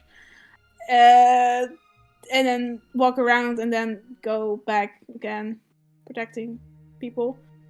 But if that didn't happen and everyone was still alive, Sean will just traveling around, going to every party member, just to check on them, staying there for a few months or something, and just travel again, and maybe with just to have like the small tradition of the clan with her, and maybe the elves who wants to travel with her can come along, and then have like a small little clan, maybe. But she will just travel. Well, I have last but not least. Does anyone have any questions for me so far? And if anyone of you have questions for me or the crew, then or the flock, yes, Andrea. what was one moment in the campaign where you were like, "Oh, I got fucking dumb players," and don't say the sewers, like before the sewers. I was about to say, if anything, I'll say the sewers, but Or or the moment where you thought, "Oh, I got really smart players." Well, honestly, I don't think anything can top the sewers, but What was a really moment where you're like, oh fuck, like that was smart? oh, that is hard. Well, I mean, not that you guys weren't ever smart, but I remember like something you didn't think about, but we did. Well, Yeah, I mean, I'm not going to answer the stupid because that's going to be the sewers. I can't think of anything else that would even reach that same level. And maybe the falling thing out before, then just deciding not to heal up. But if I think about where you guys were smart and dealt with things the right way, honestly, I will say when you dealt with Sally, I didn't expect it to go that way. But in the end, I think that was a smart move that you allied with her to some extent. Another part where you were smart. Or what really impressed you? Yeah, I'm trying to think back. Yeah, it's not a lot. We didn't do quite. Okay. No, I mean, I'm trying to. There was many cool moments, right? That I think that were really interesting, but it's really hard to just think back on them suddenly. You know, when you try, that it's really hard, but if you like do it naturally, then it's just comes up. One thing that I mean, it wasn't particularly smart. Oh, stupidity! That I do know! Sorry, I figured out another stupid one. Where Mara challenged Timothy. I'm like, bitch! If you actually attack me seriously, you'll fucking die! Aware that was a stupid idea. Yeah. Even Mario was aware. It's like, you know what? I'm gonna get one hit in and then die. But you know, it'll be worth it because this kid is a brat. Oh, I actually have a moment where I got a semi-impressed, or at least didn't think... Semi-impressed! I mean, it's hard to fully impress me nowadays, no. But it's where I think was interesting. I don't know if you guys remember the Quaggoth, which was part... The Quaggoth was part of the slaver gang when you met with the Durgar. I fully expected you that if you saw this monster, and then told him... when he told you that we wanted you to kill the Watoa, I fully expected you to just kill him instead because he was, you know, basically telling you, yo, just murder him because he's annoying. Yeah, I fully expected you guys to be morally like, yeah, what the fuck is wrong with you? Yeah, but I always do what I'm told. That's quite the problem in that sentence. Mario was definitely conflicted about it and was thinking about it and mulling it over. By the time she figured out that, like, maybe because then the Kuatoa kept saying absolute bullshit things and borderline almost offensive, but then Fetch already killed the man. Yeah. My God, Selegigoop, I will smite you. Yeah, no, it's another thing that impressed me was one of Tony's favorite moments, I think, where you threw the card into the hell portal, and I'm like, slaughter beholder. Then I killed him in the end. I didn't stop a lot of forces though. I mean, I basically made it so that the other forces wouldn't come out, and it's basically created you guys get a free beholder loot when it came to harvesting his parts. So that was actually really clever. That thing was it turned a lot of treants to stone, but that wasn't really a big problem. I think that was one of the moments I was like kind of flabbergasted. I think that was probably one of the moments where I'm like, oh yeah, that was actually pretty smart. At least we did something smart. Some of us did something smart. Yeah. Anything? You know what I thought impressive? My ability to absolutely and just apparently feed misinformation so badly that I just ended up a chain reaction, causing the magic to go boom. Yeah, I mean, it wasn't just you; it was also someone else that helped. But yeah, fair. But my actions did not help. I would like to add an impressive moment as well. It was like really impressive how Ashana could just kill a pixie like that.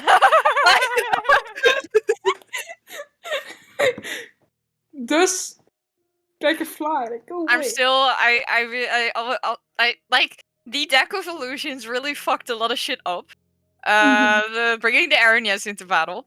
But I still something I really enjoy is that little kobold that got summoned, got turned into gravel, and is now just a character that I have. That I really enjoy how that happened. And now there's. I love how it also happened both ways now. Both ways now? If you remember, it happened both ways. What? Willow's group summoned gravel, and gravel summoned. Oh, well, Willow summoned Willow to gravel. Yeah. Oh yeah. Yeah, I remember that. My little man. Any last questions from any of you to everyone, to either the chat to us, or from chat to me, or from you to me? I still have like a question. The only thing I forgot to add about the happy ending. No. He would have become high arena champion and had worship himself. Of course. Understandable. Of course. Yeah. Sam, a what was your trophy question, room. I still am very curious what like Jurgen's plan was. Like, Jurgen didn't have a full plan. After you left, Jurgen kind of abandoned the people they cared about, in a way, to keep them safe, because Jurgen knew that they were very closely connected to you, right? Mm-hmm. And they didn't want to risk that, seeing as what happened. So they went to the Heaven, which was a tavern. The Heaven was a tavern in the Dynasty. That's why I should go look at the Heavens, because the Heavens was a tavern. Yeah. Oh my god. Okay. But basically, they went there and they tried to start anew, but they just kind of couldn't, and kind of just don't want to say had a miserable life, but you never found them again, probably because you never looked into it again. So they tried to start anew, and they just kind of lived out their life. At one point, probably returning to Timonara or Pearlescent or somewhere to live his quiet life. But yeah, Jurgen didn't have a good time. And Jurgen definitely blamed your father for it. Fair. Never blamed you. My own father too, because he is actually kind of a bitch. I don't like him. Your father is very kind. That sounds really sad. Your father's a really good dude. Very kind. This week, you said somewhere that he's very strict. He's strict. Yeah, he's strict with you. He's strict, but strict doesn't mean mean. He's very strict with you because, he needs to defend all the planes of existence. But he's very nice. Like, he cared a lot for your mother and left your mother for her safety. Like, he left for your and her safety, not the other. Didn't help though, because but that was his only choice, and then he started defending the world. Yeah, your father is really nice. Like, the people that follow him, there's more Guardians of the Plains, all really care about him. Like, he's a very good person, but he has a job to do, which he can't falter on. Fair. No, he's not mean. He has a very important task. It's like calling Iron Man mean because he killed himself to stop Thanos. Spoiler alert. Because he then killed himself from Pepper Pot. What?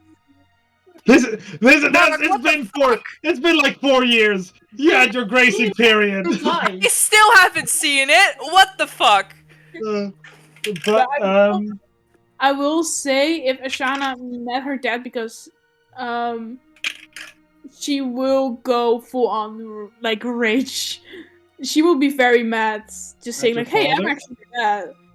Oh yeah, I mean, he will not excuse himself. He'll just say like, "Yep, that is what I did, and I did everything I could to protect the people that I care about, which is you and your mother." Didn't help though. Doesn't matter that it didn't help. I did what I could. Yeah. He's like, he feels sorry about it, but he isn't blaming himself. Like, he isn't blaming himself at all for what happened. He did what he had to do. I understand his reason, but still, gave Ashana a miserable life. Yeah. So I saw a question, which have you had guest players? Well, we had If two so, of them. They both which made one great. left an impact? We had two of them, and we both made a great impact. One got us Yeah. killed, one got the entire party killed, and the other, which is Calypso, which I think the most memorable thing about it is still for me one sentence. Hi, I'm Calypso. I want you. I want you. Want you. And that was a complete mistake on his part, but he said that, I think, to the King of Dawn, or Yeah. to said that to the King of Dawn, and he said, "I want you," and it was really, and he was like, "No, not like that." No, that was not what I meant. I meant like The fact that we have it pinned in our messages really says something. Yeah. I don't think know if Tony can pull it up, but I would love if he could. There's a wait. Let me see. There must be a picture. I can show it on my phone maybe so people can still Yeah. see it on screen. Yeah, I was just gonna say I'm looking I know for it. exactly where it is because it's pinned. Oh. Cancel Mark. Oh, Did you yeah. just hear that? Oh yeah. Yes, we found it, Andrea. We're in there. Look, Have it, Andrea. It's like I want. that is Calypso's art that again I think was made by Robin. Thank you very Robin. much, Robin. And I made the very bad font in pink and made him blush and saying, "I want you." Oh, It is amazing, though. and it's so sad that no one's ever gonna get that. Really, it's like one of the first good memes in this party, and it's so sad no one will ever get it. Well, and also a second good meme that was in the party, like Willow and Bloodhounds talking to each other, you know, Oh, and then yeah. the car like. No, but it was very. We've nice. had a lot of great moments. I think a lot of great, like Yeah. one of my favorite moments I remember is with the car with everyone packed in the back seat. We have Yeah. had so many back seats. We've never even used a harpoon. I think you're always fighting Mhm. over the harpoon, and no one ever got to use it. Oh yeah. Mara and Sean always fighting over the harpoon. Who sits there in front? Eventually, pink. harpoons did get used, but not the harpoon on the car. Yeah. No, No. the car is probably still there though. Car's still, Don't think nah, that well, fades. the car's a magic item, so I mean they Yeah. probably got taken and then stolen by some very bad dudes who are very willing to feed its souls. Fair though.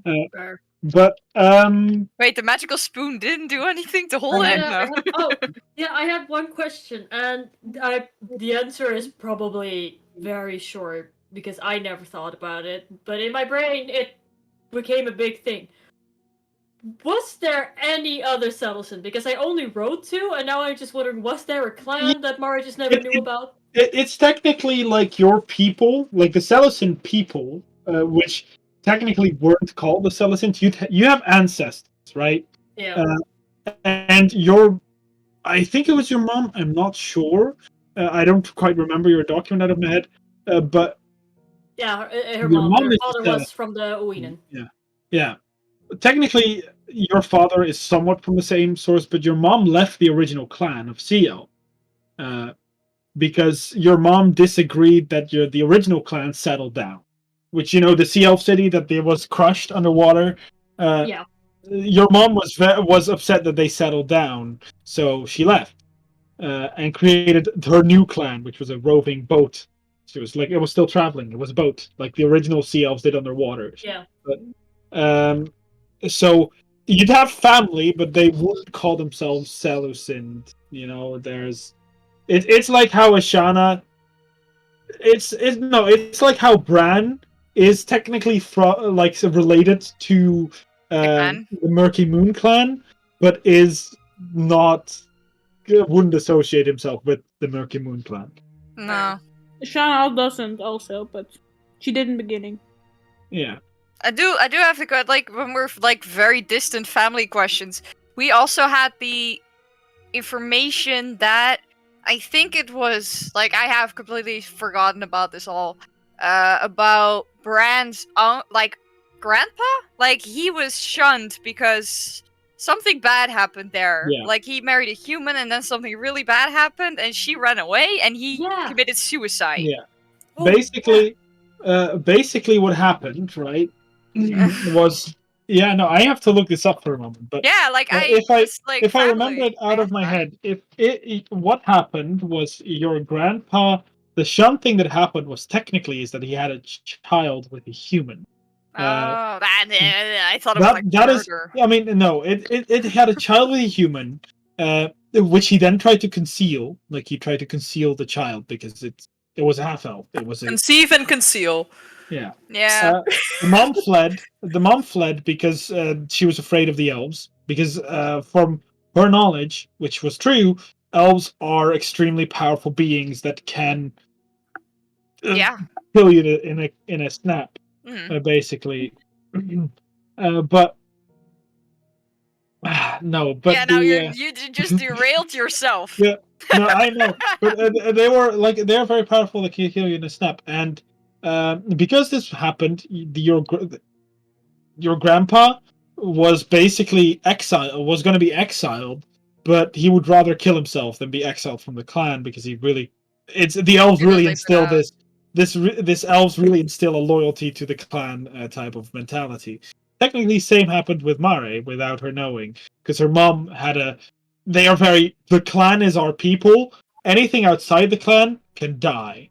Not that drastic, but that's kind of the mentality. Even your mom had it with kind of brainwashing you into Salicent above anything else, your ship above anything else. I don't know if I wrote it down in the document or wrote it down later, but Mari chose. Yeah, of course she gives you the choice. Mari had that same wanderlust that her father just did not have. So her father stayed behind while Mari chose the name Salicent and went with her mother. Yeah, but it's more your mom always encouraged you. It's like you're never forced in the Elven clan, but they're very much in the you stay, the clan is good for you. The clan, they try to convince you in a very, it's almost a cult for a lot of people. Yeah. It's why the elves, it's why the drow kind of take pride in their non-cultiness. Like, sure, they're not very good people, but they give you people the freedom to choose. You're not part of the city, you're an individual. Instead of a collective, you're an individual. And that is what the drow practice more than any of the other elves. Well, to give you perspective, Gaspar, on the elves in this world, the elves in this world have only existed for 420 years. Poliopo. It's called Poliopo. That's the god of the elves. That's the god of the elves. He created the elves and basically put them down because he was jealous of all the other races. And then he's like, I want my own toy. So he made the elves, which is basically him saying, I made the toy that's better than all of your toys. They began with the Eladrin, and then they... Yeah. The Eladrin was basically a test run for him. And then he just developed the normal elves. Sam, do we need to call someone? I don't know. Sam's being attacked for both sides. 1-800-2000. Okay, Nika just started a toy that fly around, and it was going near me. So it just exploded or something.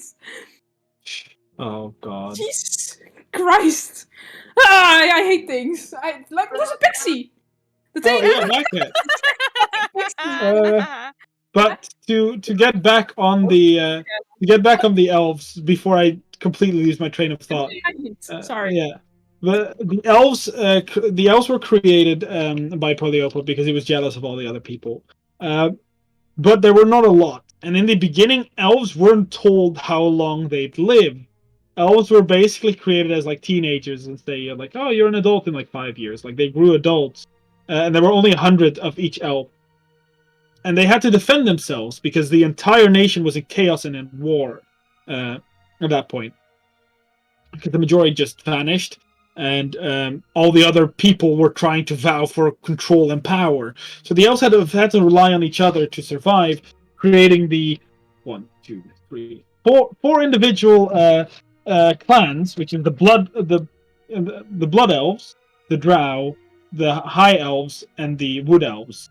There were also apparently moon elves, but they died. Moon elves, but they weren't created by Poliopo. and they were a bit different. They don't live for 1,000 years. They were created by Saloon, and they're called Moon Elves, but they're not actually elves. It's the entire thing. But these races had to rely on each other, which is why they instilled their sense of clan as an importance over the individual. Because originally they needed it to survive, because they only had 100 or so people against the world, which basically gradually evolved, and until they are now, where they are in much more numerous, but still have this traveling mindset with a clan above all, because they still kind of see the rest of the world as not their ally. Fair. And so I wouldn't say elves are not okay in this world. Elves are just each a bit more. I don't know if you've ever played Dragon Age Origins, but they're pretty much more like the Wood Elves in Dragon Age Origins than D&D elves. This very secluded, we don't like outsiders type of thing. I just realized another nice moment, but that's all. That was all what I did. I really like the interaction between Corda and Broderick. Oh yeah, with the I have a button that can kill everything. Oh, that was great. No, it was not a button that said I could kill anything. It was literally a button that would make a very loud sound to track Yeah, I know, but that was what he said. Yeah. Still. No, that. How did Corla even react to Broderick being how Broderick is now? Corla would not approve. I mean, Corla, in a way, like Corla didn't. Corla warmed up to people mostly because of what you guys did. You guys kind of forced it together, and through Ishana, basically the bridge was made, right? There was a connection, and Corla now is no longer a druid.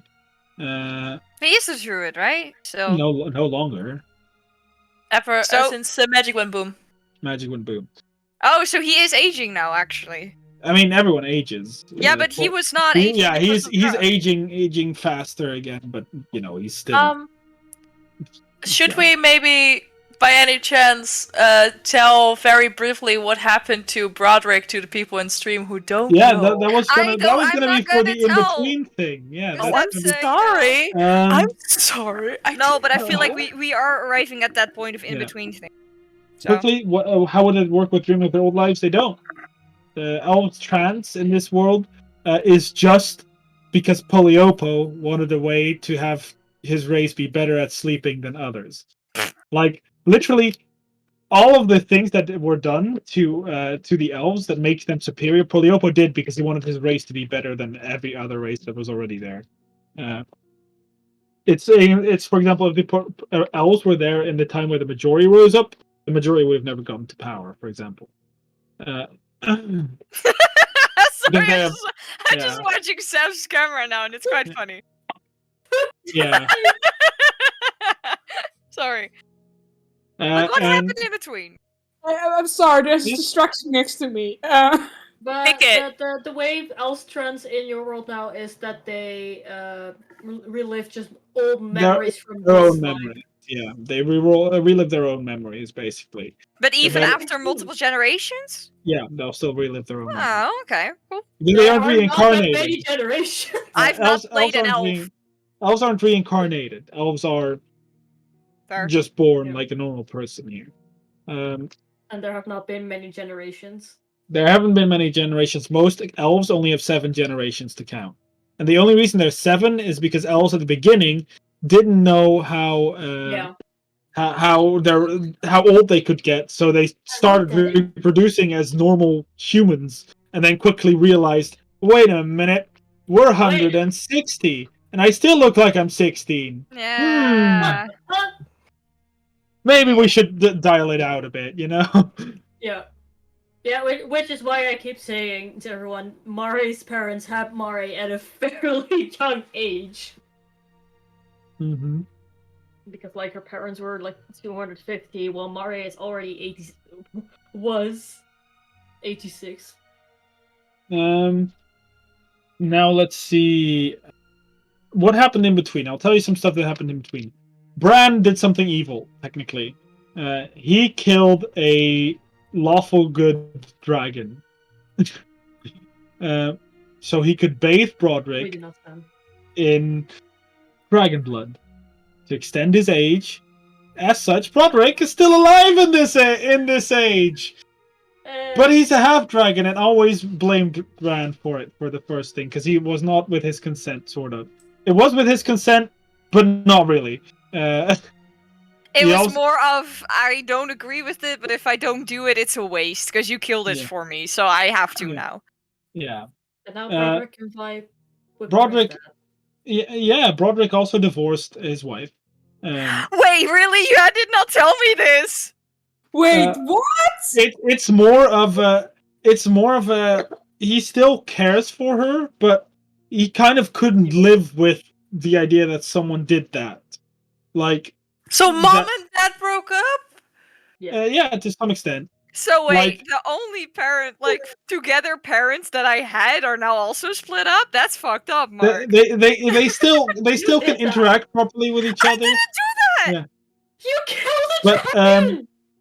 But dude. Broderick is still alive, and I want to say abandoned his kids, but that's not true. Emily had a great life. Emily had kids and grandkids, and Emily's now dead because Emily was only half elf, and Emily didn't want to. She lived much longer. It's also what happened to Bran's girlfriend. She didn't want to live longer. She lived like 200 years, so well, technically, if she lived 200 years, that would have been 100 years ago for Bran, which means about the same time that, sister. At which point she basically wanted to die, not because she's was suicidal, but she lived long enough. She was done. She was supposed to only live 100 because she was human, but she lived 200. And she was done, so she died. Broderick, after trying abandoning his kids and take care of his divorcing family, his wife, and struggling a lot to his family, struggling a lot with his own personality, because he got the personality of himself that is a very chaotic, good type of person with an extremely lawful bloodline personality, which conflicted massively. So he struggled a lot with his personality. Once he kind of settled on it, he went out to adventure, because he was already old by that point. Like, he was in this case 50 when he went to adventure in human years. But he went out to adventure, and only occasionally visits Bran and his grandkids and his. It's now that I think of it, it's quite sad. Bran did everything for his family, and now he's the only one left, and that's quite fucked up. I will say Broderick did eventually forgive Bran and is technically his wife, but his wife was already dead by that point. Yeah, how would that be? Yeah, old age. Edith didn't die of old age. Didn't she? No, she went crazy and Bran Edith went crazy, yeah. Edith went crazy in the magic thing. When the magic went boom. When the magic went boom, a lot of magic casters, which was a lot of the surviving Kiara dynasty people, and most people that could cast first level spells, either went insane or got heavily scarred. Bran did, Calypso did, Shanna a little bit, not too much. Valen did, and lost most of their magic and had to relearn all their magic. But some people went insane, like Edith, Edith, and the Maiden of Blood, which is Drasilia, who went crazy and literally murdered half the town with her very powerful blood magic. Yeah. A lot of shit happened, and this left the entire country and what was left of the Tinian Kingdom, the Kiara dynasty, completely in desolation, which turned the Cassilia in the only remnant of humanity left on this part. Mare's dad, I will tell you as well, actually is alive and started something and is a big guy in Riftside, which is the town that was created where all the water people went into the Volcani Islands And it's a very cool place, but I'm not going to tell you at all how it looks like because now I want to visit. I want to see how Dad is doing. Yeah, I feel like Broderick is just like drinking a beer with Mari's dad. Like they're just vibing now. I mean, to give you guys some sense of Broderick's personality now is basically the same as when you last saw him, but it's like he's kind of still he's a bit more leaning towards the lawfulness. Like he cares a bit more about the law and about following up. And he really cares about, well, he's still kind of a dad, but he doesn't do that to his own children anymore because he knows that his children are, like, beyond him now, sort of. He broke what was right, basically. Yep. No, I see like Broderick now be the dad to send like postcards. Hi, greetings from Riverside, like with a very bad picture. Like a Hawaiian T-shirt that he's now just vibing in. Also, Broderick doesn't look like Broderick anymore. No, I know. Becoming a half dragon means you visually look like a dragon. Yeah, I know. He has the bronze thing and the wings and the tail and the wings and the tail. Although he doesn't have wings as a half dragon. He don't get to fly. Half dragons have a sad life. If I remember correctly. I feel like Mari's dad and Broderick would be the best of friends. Yeah. Like it would be, wait, your kid's Mari? I knew her! She was cool. Like just vibe over their kids. Like these are my kids with like all the pictures. Just like this does mean that for those characters that are controlled by PCs or have been controlled by PCs, they all survive the insanity, but some people they care about might not. So also this goes for the characters meant for the characters that were made for the people that helped us in the stream. They're also not still okay if they use magic. They didn't go insane. They do have cool scars though. Yeah. Depends on their spells. Yeah. Oh no, Robin was in Magiccaster. Robin has told me nothing about her character. But there's about 300 years between now and the last campaign. All new characters. There'll be some references you will see, and hopefully get. In the end, Willow was right to fear magic. Yeah, of course. Tinian Kingdom was always right to fear magic. Oh. And Tinian Kingdom was right. And the Kiara dynasty was just as right as to teach people to control magic and not fear magic. Both of them were 100% in the right. The problem was mostly with that they would not, that in Tinian Kingdom they would not teach people to control it, and they have wild magic. Yeah. Which was just very unlucky. Well, It's both of them were in the right, which is kind of what I tried to convey. Like neither of them were wrong in their ideologies. It's just different people suffered from each. I have a question. Yes. Is Mamacle still being insane on the mountain? Yes! Mamacle still being insane on the mountain, because I always imagined your mom to be much more of a fighter than any caster. Like she'd be like a... Oh, yes. Yeah, like she'd be like a fucking martial character, so she never went insane. Or, well, more insane. Yeah, no, I said this very briefly, but way back when when Vea would still visit House Dunyan a lot, anytimes they had an arena, Vea would have joined and actually come pretty far. Yeah, she probably Vea was a fucking badass. Yeah, she probably have the upper echelon in the arena matches, if anything. But especially when she got Tidebreaker. Yeah, but for now, I don't know if anyone has any questions left. It can be about the next campaign or about the last one. It can be about us if you don't know us yet. I have a question. Who is the person with all the board games behind them? I have been trying to figure it out. I don't know. I think his name is Dave. Dave! That's it! That was Jonathan! What about my board games? What about it? Wait, wasn't it Tim? Tim? No, that's me. I was confused. I'm John. Oh, you were right. It was Jonathan. Yeah, John Smith. Johnny. Johnny. Yeah, got it. I would like to like a little bit. I would like to explain a little bit about Valen because I think Valen was pretty cool that I wrote. Yeah, you can explain. Like it doesn't do a lot because no one actually really like he never appeared. I love Valen. I love Valen so much. There was a lot about Valen, and Valen. I'm not gonna say a lot, but Valen was actually like he was of a house in the Underdark.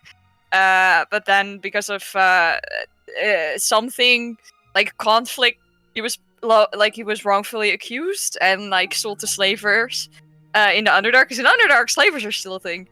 And then he was sold as a servant on the surface, where he worked his way out and started a little apothecary with little herbs and stuff. Because he basically before was a cleric of or something of Loth. Because that's Drow.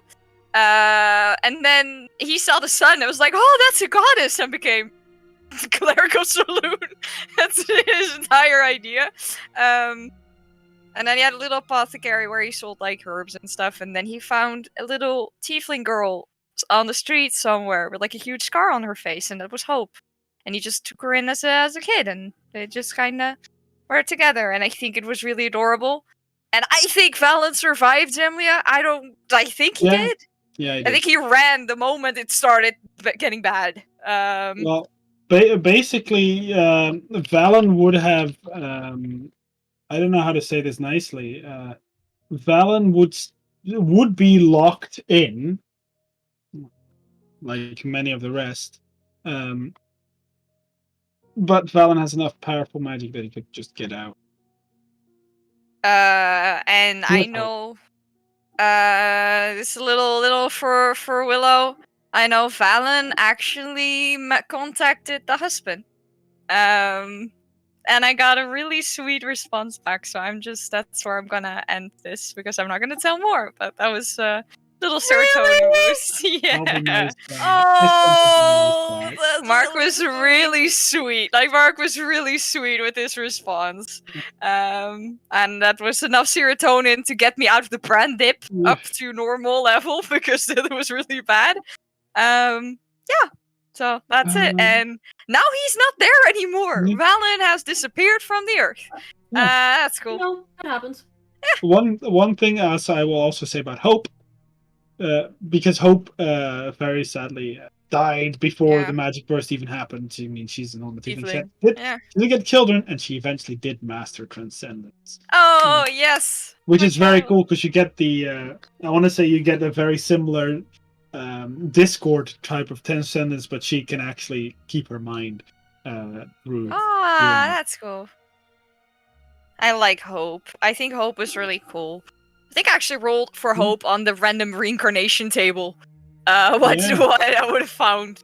Because I think he would have had a little introduction. Yes, we can. But that will be session 1.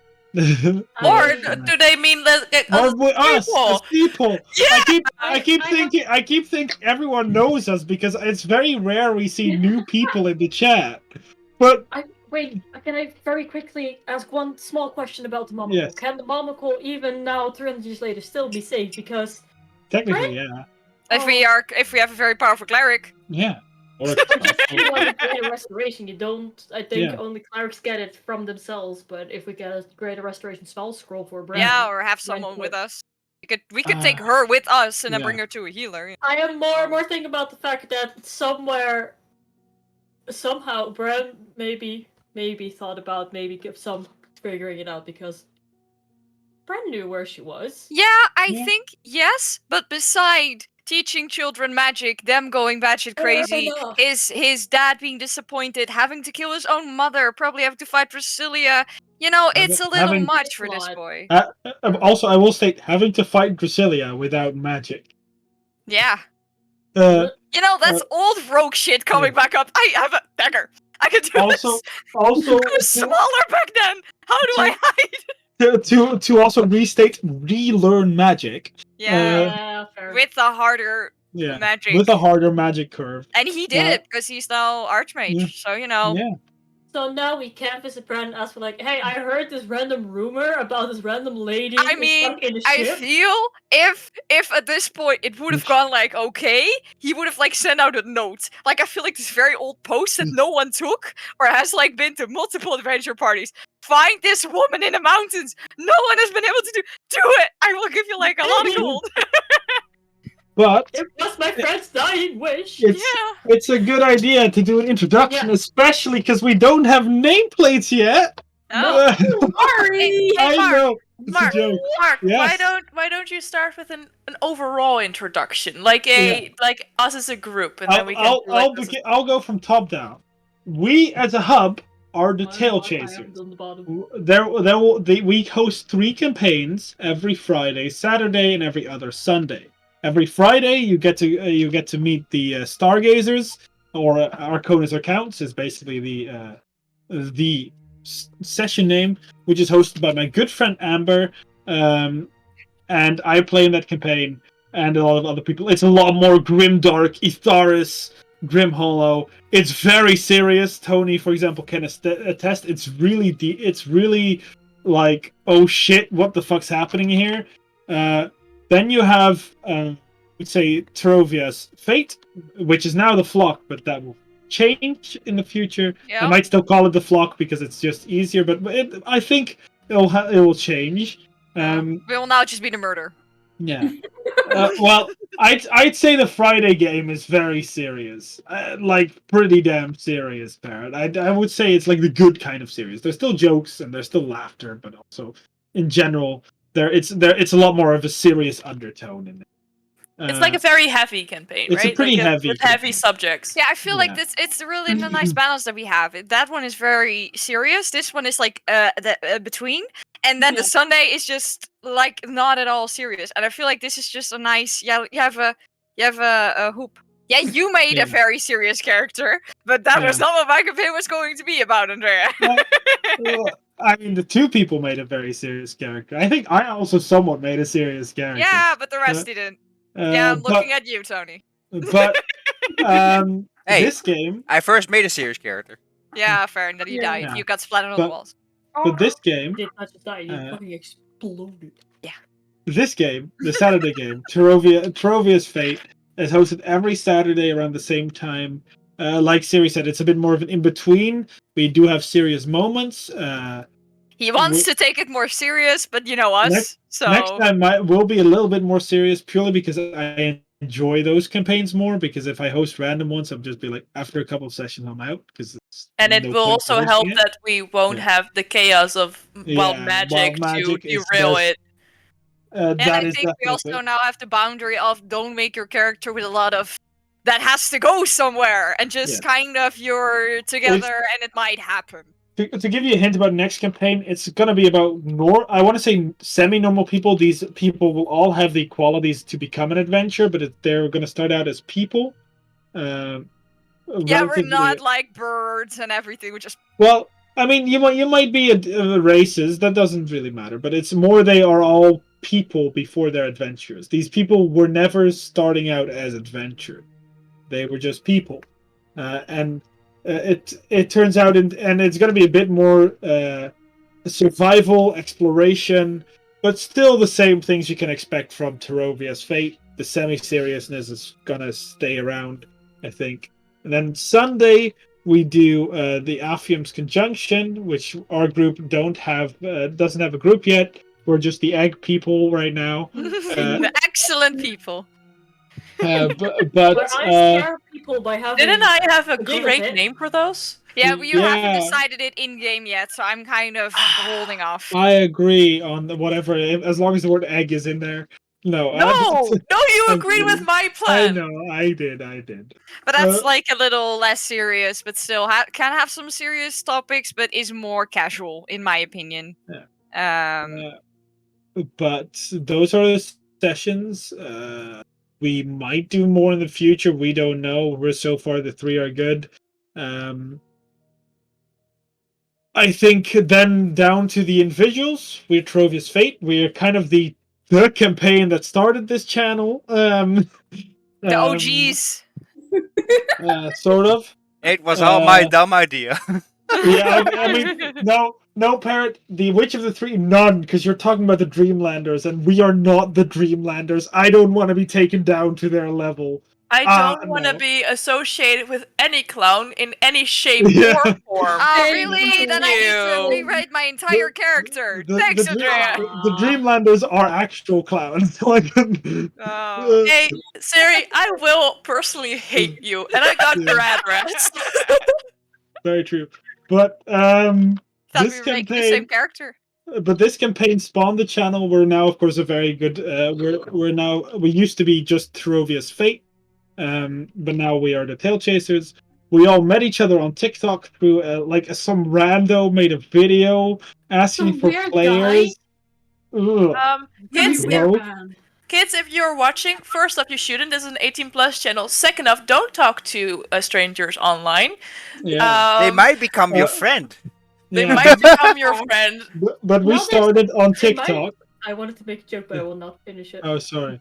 I was like, we started on TikTok through a video. We kind of did it for the first sessions of this campaign. We didn't stream, I think. No, at session 5 we started because I suddenly had an idea like, hey, should we stream it? Yep. Yeah, we started streaming about session 5. This is session 38. So I mean, we did well. I mean, it's still like 38 is where it ended. So still a good amount, but I think basically we started on TikToks. We all have our own individual TikTok accounts. If you're Dutch or have or any of us have reach in anything other than the Netherlands, you might have seen one of us on TikTok if you follow D&D TikTok. Not me, because I barely post. It's a good thing to also learn about D&D. I'd say yes, but that's purely because despite playing for a while, some of us are not very good with the rules yet. I'm not going to name any names, but also I feel like I might as well just name a couple because I'm calling out half this group here. So I just purposely avoid them. That's the difference, Mark. What are we calling out? I was the about people not knowing D&D rules, basically. Oh. Well, you got 2 relative new players, so please ignore that style of book of. But that is so. I'd say you can. I think by just listening to streams, you'll get the rules more quickly anyway. Because it's D&D is surprisingly easy. It just looks very confusing, but it's not really confusing. I, however, recommend if you ever gonna play, do not start as a level 10 druid, because that is confusing. Don't start with wild magic. That's also not fun to start with. Well, regular wild magic is okay. Still, as a first time player, I would not advise. I would not recommend it. It's fun though. I mean, the reason I won't recommend normal wild magic is purely because if you then accidentally roll the fireball centered on yourself, you just PPK yourself at level 2. That's true. Or 3 or 4. Yeah, it's easy until you get into the min-maxing. People might call me one, but I call myself an optimizer more than min-maxing, but that's an entirely different thing. Potato. No, it's very different. It's very different. Min-maxing is going for the ultimate score. Optimizing is just making the best of what I have with what I do. That is very different. But and it's indeed never too late to learn. You can start playing D&D when you're 8, and you can start playing D&D when you're 80. So I started playing look D&D. At Mark. Wow. Look at Mark, he's still playing, and look at Sam, like two parts of the spectrum. Why am I being called out and not Tony? Yeah, thank you. I am the old one here. I'm already playing for 16 years. I mean, fuck. Because you're old. Yeah. I started when I was 13. Okay, fuck. Yeah. Like to give some recommendations. I have the oldest person I know that's playing D&D is over 50s, and the youngest player I knew was like 11. So, like legit, you can learn D&D at any time. If you had to assign a class, we might as well turn this into Q&A, I guess. If you had to assign a class to ourselves, what would you do? What would you have as a class? I want to say wizard, but that'd be very much not true. I suck at studying and learning like that. I would probably be a sorcerer out of any of the classes. Like being Ashen, even though I go for wizard. I don't think we do. No? Depends on what you're gonna say. Oh, I'm barbarian because I got. Yeah, no, that's what I was gonna say. I get to assign myself the class. Y'all will assign me barbarian, but in reality, I play. Yeah, I was just about to say I sing, I play. Well, it's just guitars. I have 2 guitars. I have a ukulele. I sing, and I want to do music. So I would like to think that I'm a bard. I'm a barbarian. I just got rage issues sometimes. Rogue. I mean, say I'd probably be a barbarian. Mood. Because instead of music, I will just have board games. No. I will have cards. Yeah. Magic. I'm 100% It'd be rogue. very sad. Rogue, It'd be a very sad asexual bard, though. That's what I'd be. Yeah. I'd be a warlock because I easily get manipulated into signing things. Yeah. That's why you're. Never mind. Yeah? Continue? That's why you're dating the TM. Yeah, Tony. Yeah, I was just saying, continue, Tony.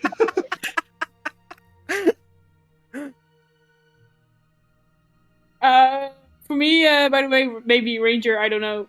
You have a bow, right? You literally have a bow. You can literally shoot arrows. Yeah, but a bow doesn't immediately mean ranger. It can also mean fighter. Jesus, a rogue. Ranger means outdoorsy person that likes, that is like good at tracking things like that. I could also. I don't know. Qualify myself as a Sam ranger. is a druid because they turn into a stuffed animal like every fucking time when they grab their blanket. They just shape shift. I remember fighters exist, but I just have anger issues. That's why I go to the barbarian. I'm not a I'm good at fighter. stealing. I'd be a lover. fighter. That's what I did. I have friends that have also assigned me druid, and I'm just here like, yeah. No. I don't want to be that person, but it is now 11. What else do we want to say before we close this off? I'm sorry, Gaspar, but we need to the last thing end this. They wanted to have the individual stuff, so we can do that, and then we end this. Yeah. So, individual introductions. Yeah. Let me just introduce myself. Oh yeah. Hi, I'm Tony. I'm the older one of the group. I'm being called Uncle Tony, Grandpa, everything like that. My passion, as you can see, is board games. I got a lot of them. I just updated my list. I think I have around 60 now, with all expansions included. Yeah. Yeah, I saw the list. It's a lot. It's a lot. Tony, is this a job interview or something? My hobbies are. I would let you have the job, my man. I don't know what job we're offering, but hey, this is how I always introduce myself. Like, how long have you played D&D? I've been playing D&D for 16 years. I started with 3.5. Oh my Nice. I have that book. That's not far. And yes, I still love 3.5 a lot. I don't love 4 because fuck 4th edition. I'm sorry. I have never heard anyone say that they love 4. I sometimes forget 4 exists. The only thing fun about 4... Next person, because guys, it's 11. Yeah. Not that late. When do we time these things? What is it? I am tired. I got guests. I'm Mark. I am the DM of this group. Player on Saturday, player on Sunday. Sunday is hosted by Siri. I don't think I ever said that, but yeah, Sunday is hosted by Siri. But I am Mark. I am the DM of this group. I have played D&D since I was like 15, so that's 8 years now, something like that. I started right when 5e came out. I've played some 3.5, but I've started right when 5e came out. I have a wizard hat. That's cool. That's fine. Nick, I am Siri. I am 23 nearly. I'm 22 yet, but how many days? 12 days, and then I'm 23. I've been playing D&D for about 3 to 4 years. I don't have that much experience, but I just like doing creative stuff. I make a lot of stuff. I'm definitely a creator. I 3D print stuff from dice towers to the minis you might see if you join us on live games. Also draw some art. And just the chaos in this group. I turn beloved animals beloved NPCs like Emerald into Elmo, and that's my job in this group. Kevin. Bacon, yeah. Kevin Yeah, we have that Bacon. one. Bacon. Don't forget Kevin Bacon. Shall I go? Sure. I'll go. Everyone's going from the oldest to the youngest, so... Oh yeah, that is exactly what's happening now. I'm Andrea. I'm 22. I never said am my a age. mess. No, I am sometimes I'm the mom of the group, and I LARP. Nice. and they call us the nerd. Oh, and I've been playing D&D for, well, I played 3 years ago, like 2 sessions, and then I stopped, and then I started playing D&D with this campaign. So I would say my D&D experience is a little bit over a year, and we're vibing. Yeah, thank you. That's it. I'm not that interesting. Oh, yeah, sure. Well, you are interesting. Thanks, I was totally not fishing for compliments, guys. How do we keep falling? It's because I was gonna say how do we keep falling for that, but it's because you're a Libra and it's just what you do. On that note, I am Ash. I am 22, and I am one of 3 Libras in this group. Oh yeah, we have a lot of Libras. Yeah, half of us are. Libra, Leo. Yeah. But yeah, I've been playing D&D for 4 years, I want to say. I'm not good at math, but about 4 years on and off. But this is my second serious campaign where we play regularly and actually obey the rules, unlike the first one-shots I was in. As I just said, I sing. I have my acoustic guitar. I have an electric guitar. I have a ukulele. On my TikTok nowadays is very dead because I work 40 hours a week and I am constantly tired.